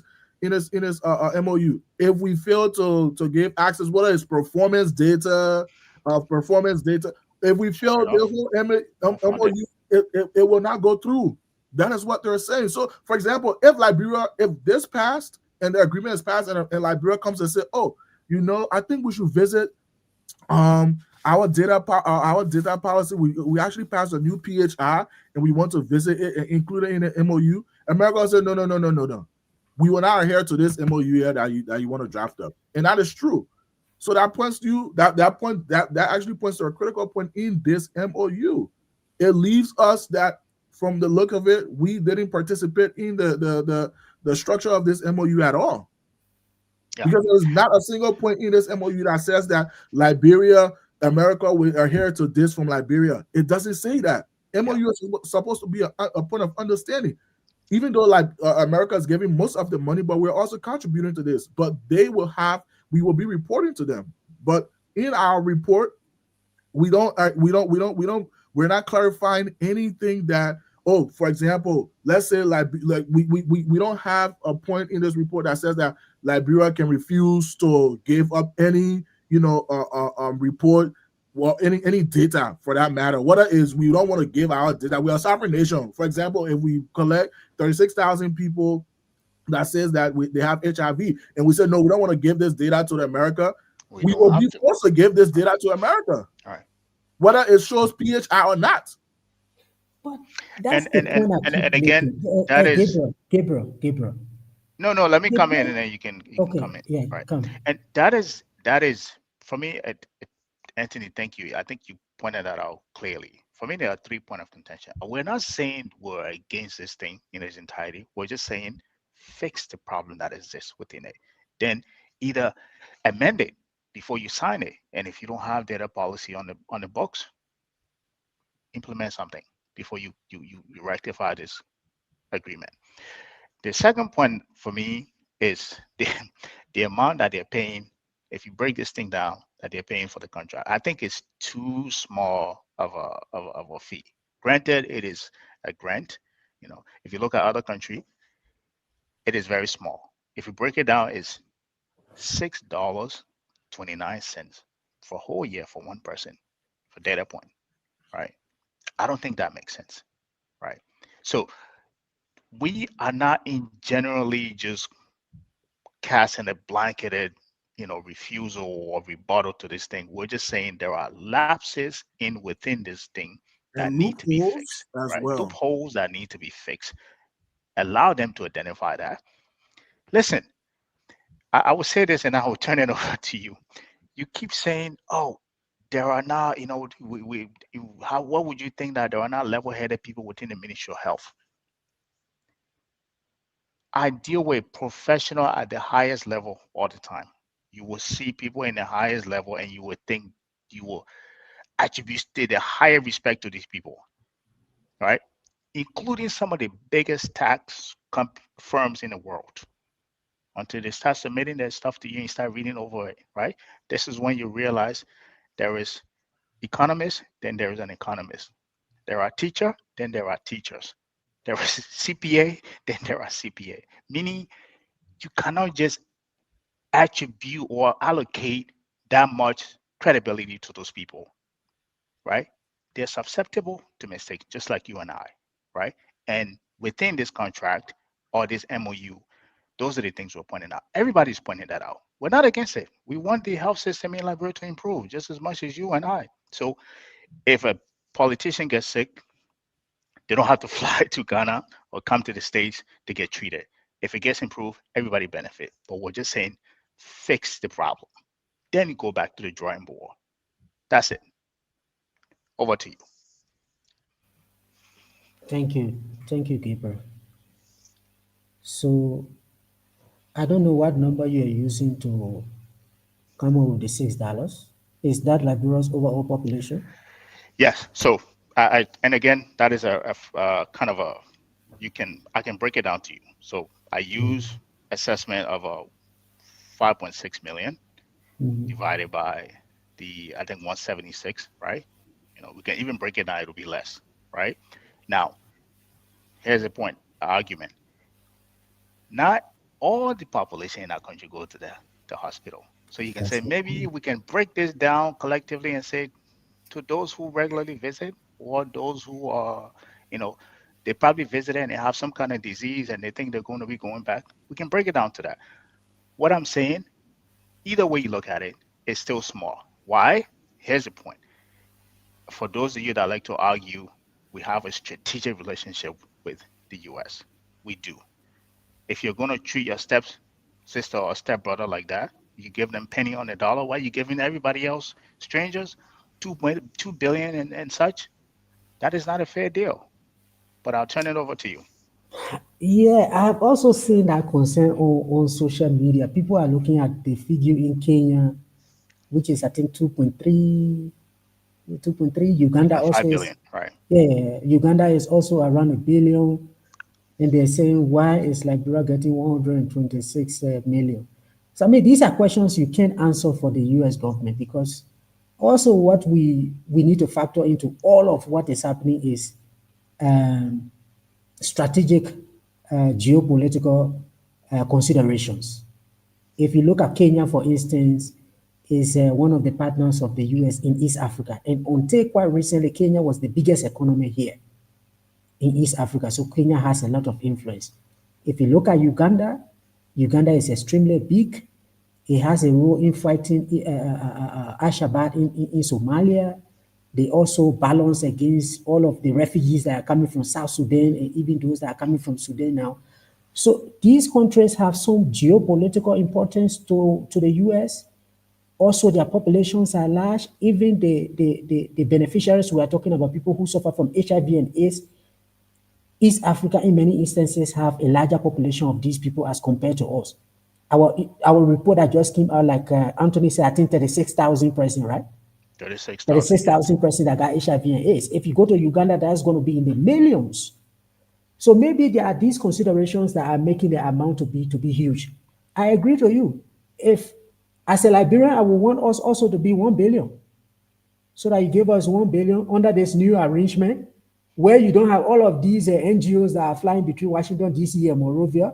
Maybe it could benefit us. But I can't really answer that question as to why our money is small.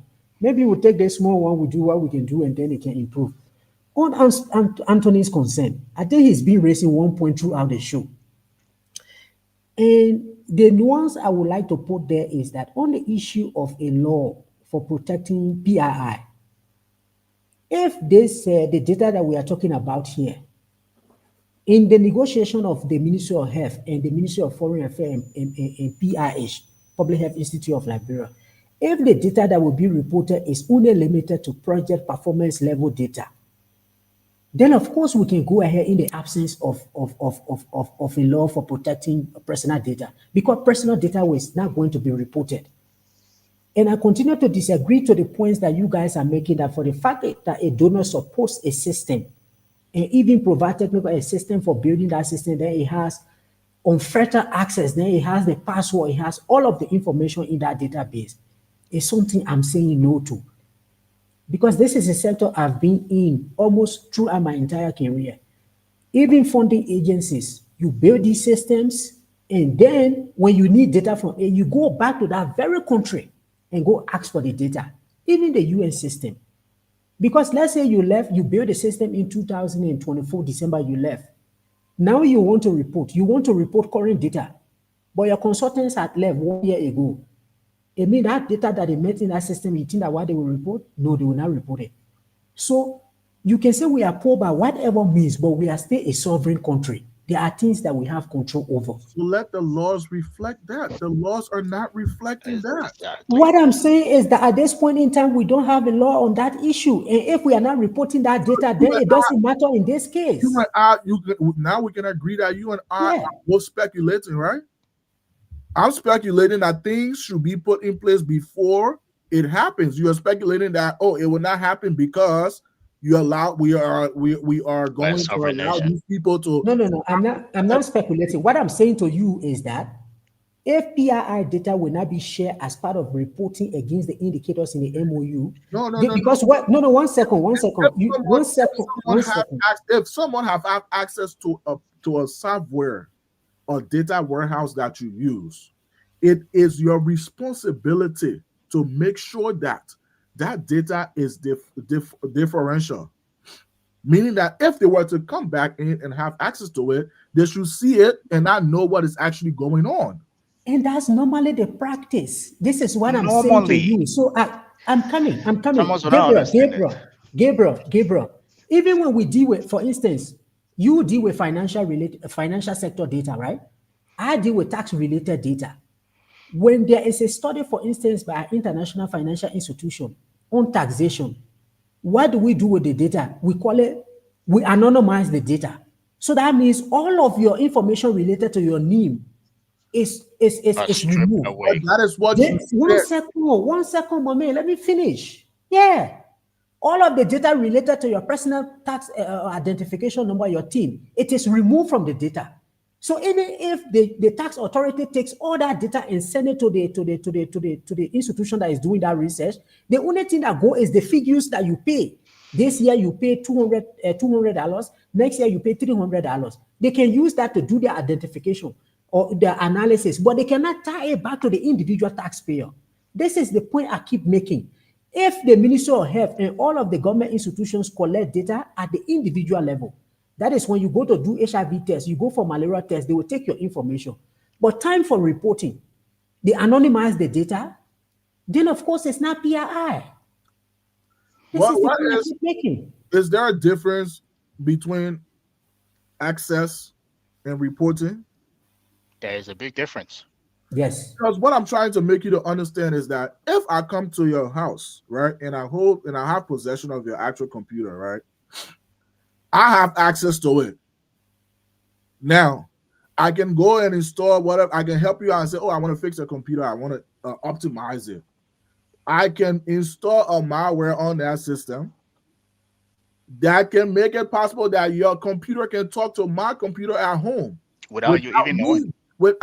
Hold on now. But there should be laws in place that will prohibit me. If it doesn't prohibit me, and I break that law, now I can go to jail or be prosecuted according to that law. Right. Liberia, it does not exist. So if the U.S. government comes to Liberia, when they come and they optimize the system, the data warehouse, and putting it in the cloud, storing it and overall, in the hardware and everything else, right? They have access to it. Now, there should be a law in Liberia that prohibits them, is what I'm saying. Not when the data is being collected and they're reporting. Reporting is different. Access is where they have access to. You cannot tell me that the U.S. government will come and build a system while we're still at it. Currently, in that DHIS2, there are currently data already there. They will have access to that as well too. Correct? You finished? The data is already there. They will have access to that as well too. There is not a law that prohibits them from what they can do with that data, is what I'm saying. So, Thomas, come in, and then I think we should be wrapping up here. Thomas, go ahead. So, like I said from the beginning, and then the access that you're discussing is going to be on a basis of when it is needed. So it is not just the case that because they've agreed to give this grant and then the MOU is signed, you take all of the data and the information and the system that Liberia has and you turn it over to the U.S. government. That's not how it works. He won't get it. You're missing my words. He won't get it. No. So, Anthony, I work with these people for many years.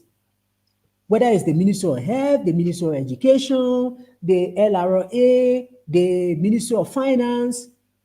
Why you think it is difficult for them to have addressed? If the donors were so powerful, they could take charge and tell Liberia to do anything.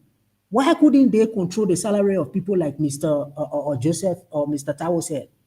It's because these people are a sovereign country. They can do whatever they want to do. They don't have interest in it. They don't serve their purpose. Not at this point. They don't have coverage, exactly. And so you're beholden to them. They actually encourage corruption. Mr. Thomas, can you and I both establish that there should be a law, a data protection law, that will prohibit the U.S. government when they have access to the system, that will prohibit them from not, doing anything with the data that they see. I work in the healthcare sector as well, and I have access to people's PHR. Okay, so this is my question. This is my question to you. What kind of data do data protection laws protect? What kind of data? PHR. That's my point. Does Liberia have a PHI? So listen to me, if we are going to have a PHI law, a protest what? PHI, right? My point I keep making to you is that the reporting that takes place against those indicators. It is not they the are, reporting I'm talking about. You are talking about the Oh, report. man. That is when the report is already built. I'm talking about the access. He's Will not the getting memo? that, and the I think I've United States- exhausted my myself question, explaining that. my It's- question is that will the United States government have access to the system that is being built in Liberia, the data warehouse? Will they have access to you that? don't need I reporting to have answer access. this question and you keep bringing the question. In the MOU, listen to me. Just give 1 second. If you go to the MOU, like I said to you, there's going to be an audit. So this is reimbursement. So the Liberian government is going to go ahead and spend the money, and then the US government will reimburse them. Before they can release those funds, they will have to verify that you achieve those outcome indicators that are in there. So time for that audit, they will come.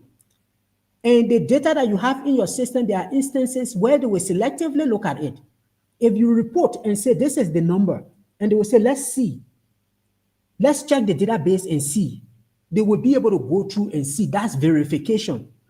They will go through it.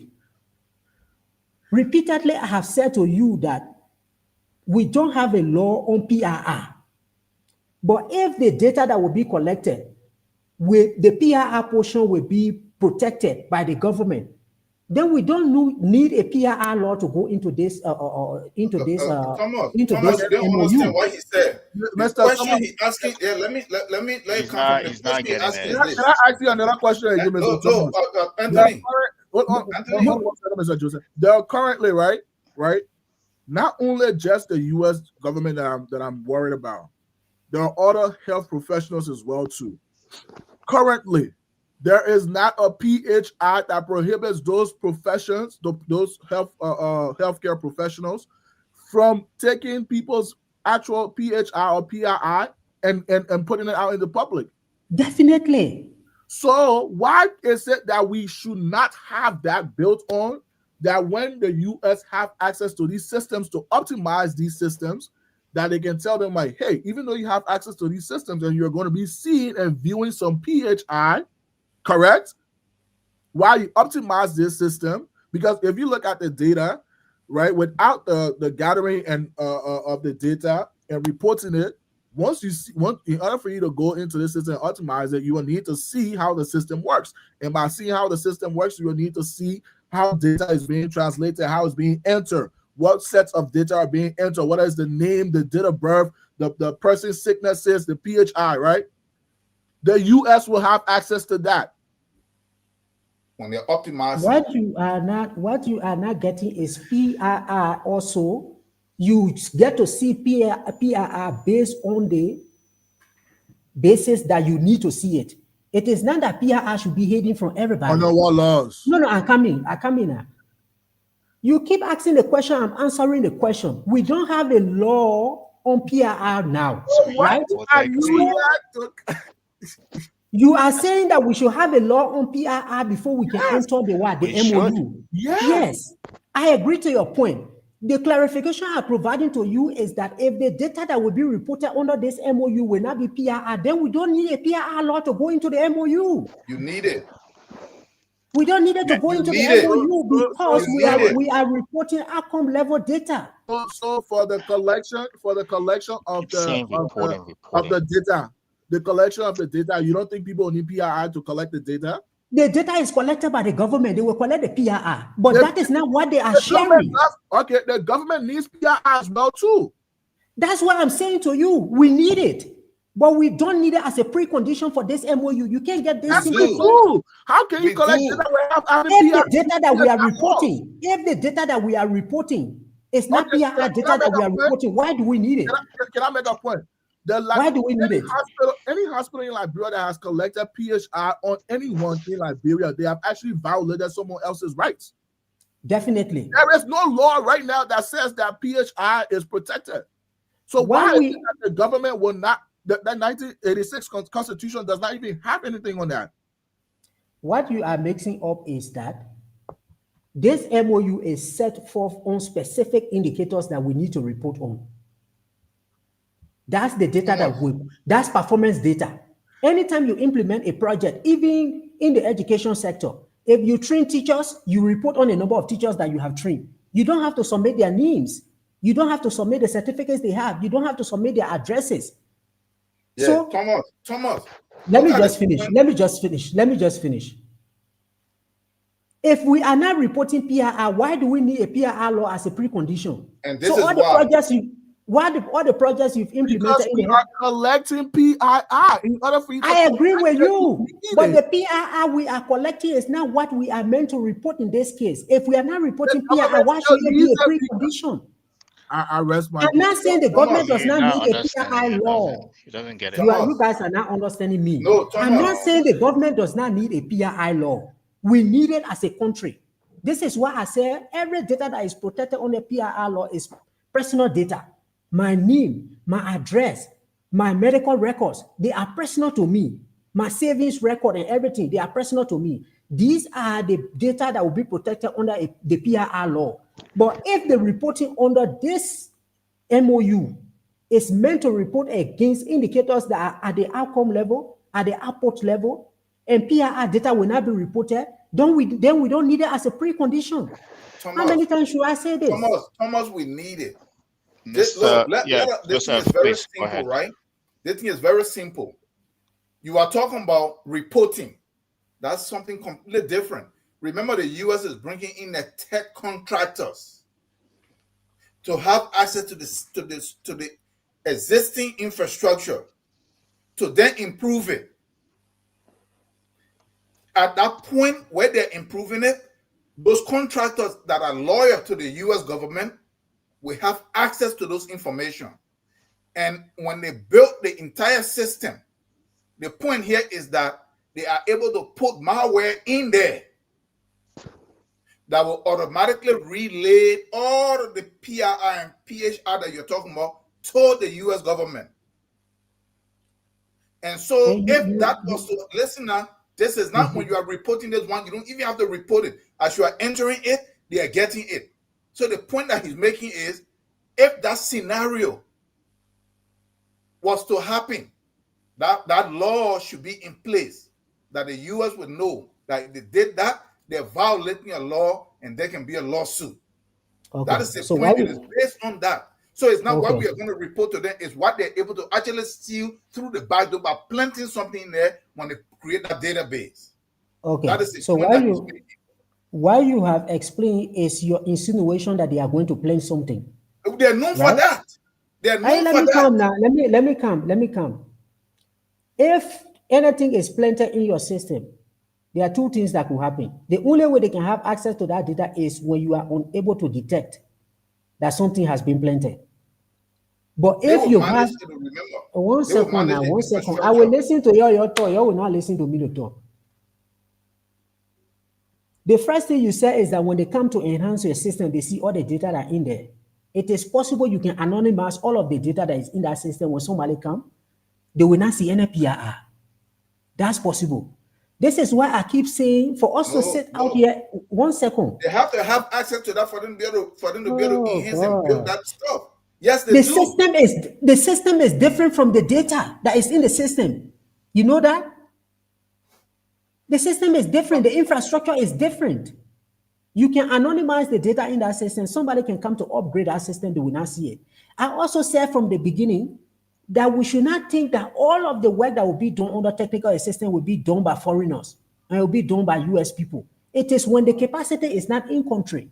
If the capacity is in country, the Ministry of Health, as an implementing partner, will contract people in that place to do it. You know the different IT systems that are being built across the government with local firms? There's an option that they can do it. I'm not denying the fact that those things will happen. Somebody will come and plant a malware on your system. This is why we have IT people also to be able to identify that. But those people who come to do the work, they do it for a period of time and they leave. So until if a malware is planted, you should be able to identify. Once you you lock the system up to that malware, they will no longer be able to access your system. Yeah, but So what we are all happened if talking at that point they scenarios. already access some of that data? Where is the law that showed that they violated something? That's why I said to you, you anonymize the data even before somebody can have access to it. So how would they get PII? Oh wow, Thomas, How would they I get the work PII? with Thomas. I work with Anyways. database, and somebody come into my database. I hire tech people all the time, and they have to Because see. the way you're Listen presenting now, the listen case now, is like listen now. every IT firm. The way you're presenting the case is like it goes out to the public. It's like anytime you hire an IT firm, they do criminal things. That's why you are saying. No, but the U.S. government is known for that. They are on record, not just them, all government. They accuse each other. They're known for planting stuff and for doing, so we know this. So you want us to just forget the history of people that have the habit and somebody that is stronger than you that you can do, and they're funding it, they're bringing their own people and everything that is loyal to them, and you don't want for us to even question this, for us to even say what we should put in place. Why do you want us to remain naked, that we can at least even agree that, you know what, this could be an issue, let's put this XYZ in place. But you want to just say no. Let's wrap it up. Let's wrap it up. I think I've Oh wow. I've settled my case with that. I believe I've stated my point. We categorically are not, against this MOU. We just think there are a lot of loopholes that are susceptible to exploitation. I think they say we'll talk solution because everything you'll be talking about fear mongering. Right. Yeah, we are talking solution. That's my point I'm making. That's my point I'm making. Talk solution now. I believe we're not against this whole MOU, but we believe there are a lot of loopholes. But Gabriel, it's still an MOU, right? It's not a treaty here. So how can we make this better for it to be in the agreement? What else can we put in this agreement? Right, and those are the point that we're talking about. And Anthony keep raising the point that we need some data protection laws, right? And that Thomas, and I think there's two things I want you to take away here. Reporting and access to data are two different things. You focus on the reporting. No, that's what I want to say from you. Right. These are elementary things I know. You don't want to enforce your point on me. No, I come in now. Don't enforce your point on me. No, I come in. He been saying this thing from the chat room. Don't make your point as if I don't understand the difference between reporting and access. These are two different things. What I keep saying to you is that in the MOU, we are to report on outcome level indicators. We are to report on outcome level indicators. So the data that comes, the data that goes to the US government. You believe this MOU can be improved in that MOU when it becomes? He doesn't think anything can be improved in there. And no. I will tell you what can be improved. Let me state my point here, then I'll rest my case. Right. Go ahead. So I believe we every one of us on this platform do want the country to improve, especially the healthcare. JFK has been nicknamed as just for killing, right? People die there regularly. Your politician leaves the country when they want to get healthcare. They go to Ghana or they come to the US, right? So we do want the system to improve. However, this MOU as it was presented has a lot of loopholes that need to be rectified, that the Ministry of Health need to take this back and go back on the table and look at the data protection law and look at the data access, how information will be shared, right? And then come back to the table. That's what we're saying here. We're not saying, we're against this. And you have to look at the entirety of this MOU, right? So that is the point we're making here. And I think the misconception here or the confusion is the reporting aspect versus the access. If you have access to a data warehouse or system, I don't need you to report to me anymore. I can go in there and tap into that and access it, right? So you need to state categorically within the MOU, the intellectual property, who it belongs to, the time frame of the scope of work, when it's being turned over, all of those things. And again, I will take this back, right? It's an MOU. It's not a full contract yet. So maybe when this is fully signed, they will implement some of these things we're talking about. So I don't want to dwell too much on this. But that is my point of contention. The data access, the reporting, the intellectual property, who owns it. And again, my last piece is, I think we're getting too little for the MOU. I yield. Thank you. Thank you, Gabriel. So the reason why I thought to engage on this issue is not only to report to respond to us panelists, because we have sufficient and enough of it in our chat room, but this is something that has been spreading across social media since this agreement was signed. That Liberia is taking, it started with Kenya, like I said to you. Once Kenya signed the agreement, there were some social media videos that came up. I listened to one lady, and she was just presenting it as if they were going to test everybody and take their blood sample and take everything and ship it to the US. And then some people from Liberia also started to raise this issue. For me, what I wanted to clarify is that every time you take money from someone under an aid arrangement, there has to be a reporting mechanism. And maybe I didn't mention this from the beginning of the show. The US government, for instance, has a specific law. They call it the Government Performance and Resource Act of 1993. In 2023, in 2010, they had a modernized version of it. And it requires the US government, wherever they spend their money, they have to report back to Congress as to what has been achieved with that money. So the reporting that comes under this MOU is basically to be able to go back to Congress to say you gave us 126 million to go to Liberia to address the issue of malaria, to reduce maternal mortality, child mortality. In 5 years, this is what we have been able to achieve. So to me, who has worked in development for these many years, this was not something surprising to me, because whether it was DFID, it was GIZ, it was Sweden, you had to report. So to just say that we're going to take data, performance data, and report it to the US government and there's an alarm, why should it alarm us? It's like a project. You implement a World Bank project, you have to do this. This is why even when USAID was existing, every project had an MAE person, monitoring and evaluation, specifically to collect data, to report back. On the issue of the PRR, I have said repeatedly, we don't have a law on PRR. And this is a limitation that we have as a country. We do things when the legal framework, sometimes the policy framework is not in place. I even mentioned the issue of rules that we are building under a public-private partnership when the public-private partnership policy has not been finalized. But my area of nuance and disagreement is that if we are reporting project performance data, and that will not include PRR, then we don't need a PRR under this agreement. We need PRR for all of the other limitations that Anthony was sharing. You see people go to hospital in Liberia, by the time they leave from the hospital, their information is on Facebook. That's a violation of privacy. We need PRR to solve the PRR problems in Liberia, not only within the context of this MOU, but in the context of the broader protection of private data that we need, but not under performance level data or implementation. On the MOU, what can be improved? Like I said from the beginning, I know the Ministry of Health and Field, they were all involved with this process.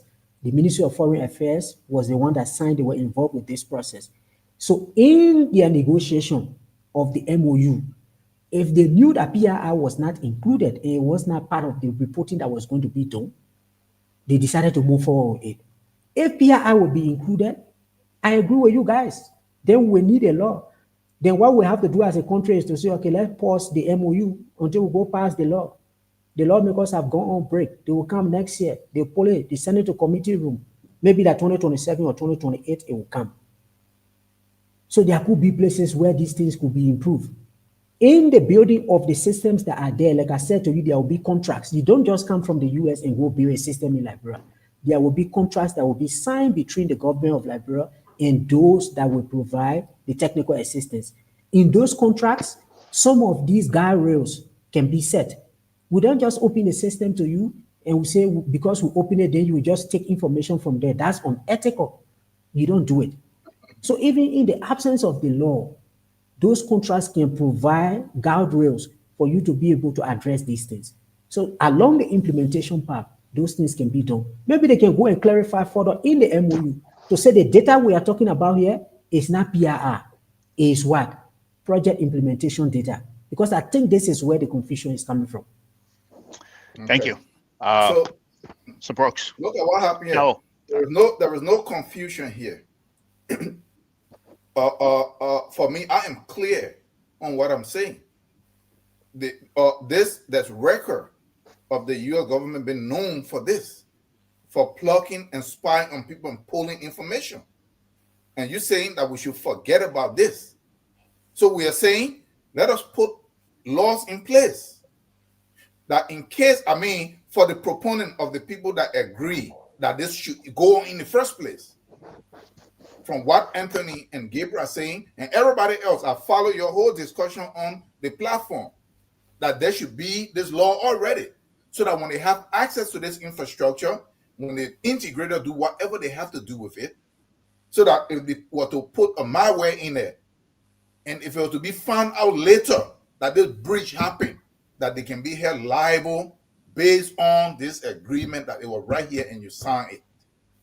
But it shouldn't be in reverse, that after it had happened, then we catch it and we're trying to, no, we don't want that. That is what they're saying.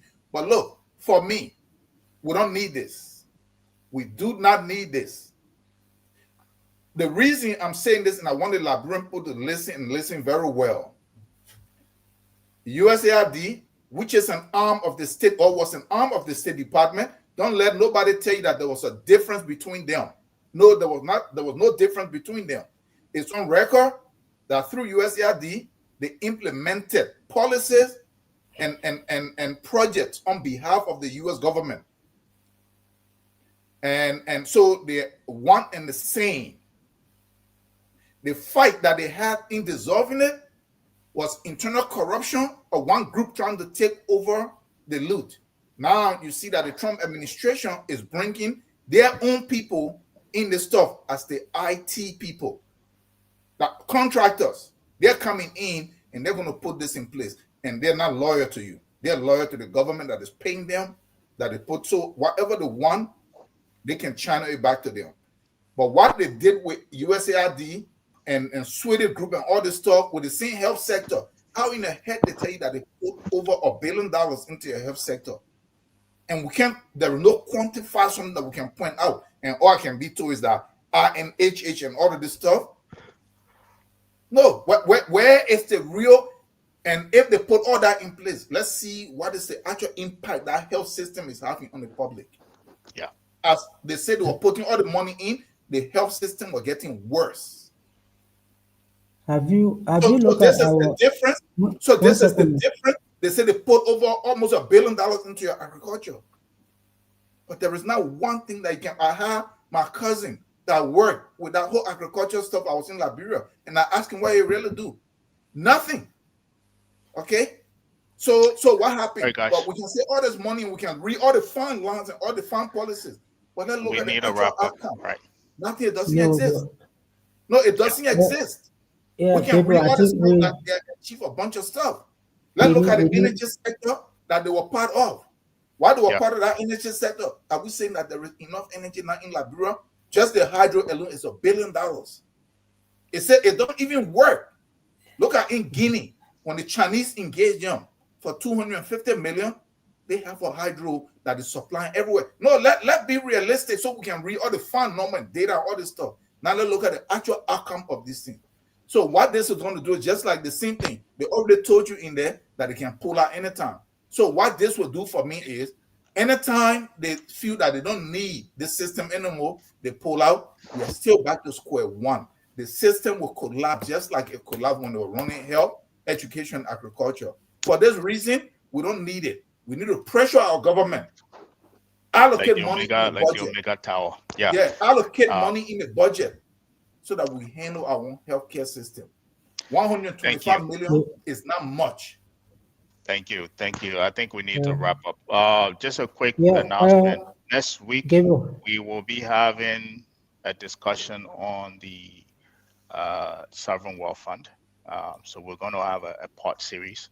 I know it's been out there, but we want to, give a Sovereign Wealth Fund from where? Sovereign Wealth Fund, establishing a Sovereign Wealth Fund in Liberia. There was supposedly a bill on the floor. I'm not sure if it's on the floor yet. Somebody raised it, and there's a discussion about it. So we're going to have a conversation about that to really talk about what sovereign wealth funds are and how that can be implemented. Yeah. Thomas, you were saying before we close. Yeah, just 30 seconds. Right. This is why for me, I can say, I don't like people to just make sweeping statements. Aid overall is not effective, except if the government itself really directs aids like other countries have done. But don't just generally dismiss the support that has been given to Liberia. If you go to the health sector, for instance, in the year 2000, maternal mortality ratio, that is the number of women that were dying from childbirth in the year 2000, was around 770 per 1,000 live birth. No, 100,000 live birth. Out of every 100,000 women that gave birth, around 770 were dying. In 2020, that number came down to around 409. You have saved the life of many, many mothers because of these different investments that have gone through maternal mortality and all of that. You can take child. One second. When you're talking about, I think the point that he's making is the amount of money that was put in the system compared to the impact that is. But even the amount of money, he doesn't know. He's just calling figures. You can take child mortality. They call these figures. You can take child mortality. USAID website themselves. One second now. You can take child mortality. USAID was not the only funder of the health sector. DFID was funding. GRZ was funding. So in international developments, these high-level indicators, each partner can only contribute to it. You can't attribute everything to USAID, right? They said that on the so what I'm saying to you is that all of the investment that has gone, we have made progress in reducing maternal child mortality, under 5 mortality, and all of that. Even the incidence of malaria, those things are coming down. We've now gotten to a place where we are perfect. But to just sit down on the show and just dismiss it, it didn't do anything. They just put the money there as if people were just taking these resources. After spending almost $2 billion. Dennis, could you please take us home, gentlemen? I think. So let's close the show. Next time we'll come in. When Mr. Tao, read some little more details. No, there is no detail to read, Thomas. Let me tell you something. Don't Dennis, try to act like somehow I don't have common sense. But you come from the grant background and you stand to profit from these things because then you get contract. Let's be realistic here. So this is harming us. Yeah. Okay. It doesn't work. I agree with you, Mr. Tao. That's why I said we have a choice. We have a choice to say we don't want aid. That's a choice that we have. But my point to you is that if you take aid, then you have to report against it. Because these people who give you the money also have to report to these are taxpayer resources. So that's my point. I agree with you. We don't need aid. Right. But if we take the aid, then we have to report. You cannot question the reporting. That's my point. Fair enough. Yeah. Yeah. Okay. But gentlemen, thank you for a very lively discussion. I think we could have continued for probably another 2 hours or so because there's a lot to talk about. But thank you for taking the time, and hopefully you're able to join us on Saturday as we dive into sovereign wealth fund. This is a topic that came about when about the 200 million a signing bonus from I think is ArcelorMittal. We could have taken that money and put it somewhere else, and what could become of it if you scale it over time. So I believe Ty Wongwe, who's the representative, put out a bill already. But we want to look at the mechanics in terms of we want to look at other countries that have done it and why can't we do it? And if we were able to do that, what the outcome could be maybe over 10 years, 15, 20, 30 years. That's where we should be putting our energy, not $126 million MOU. Why we can't do that? Yeah. The minister of Lands and Man say, let's establish a company or put all our mineral under the company, they sack him. These are things we're supposed to be talking about. It goes back to what Mr. Tower was saying, that there are people it goes back to us. Develop. Right. It's not the development partner, it's us. We will have another discussion on Saturday. Thank you, guys. Dennis, sorry. What time? We are Liberia. Liberia is our home. Liberia people.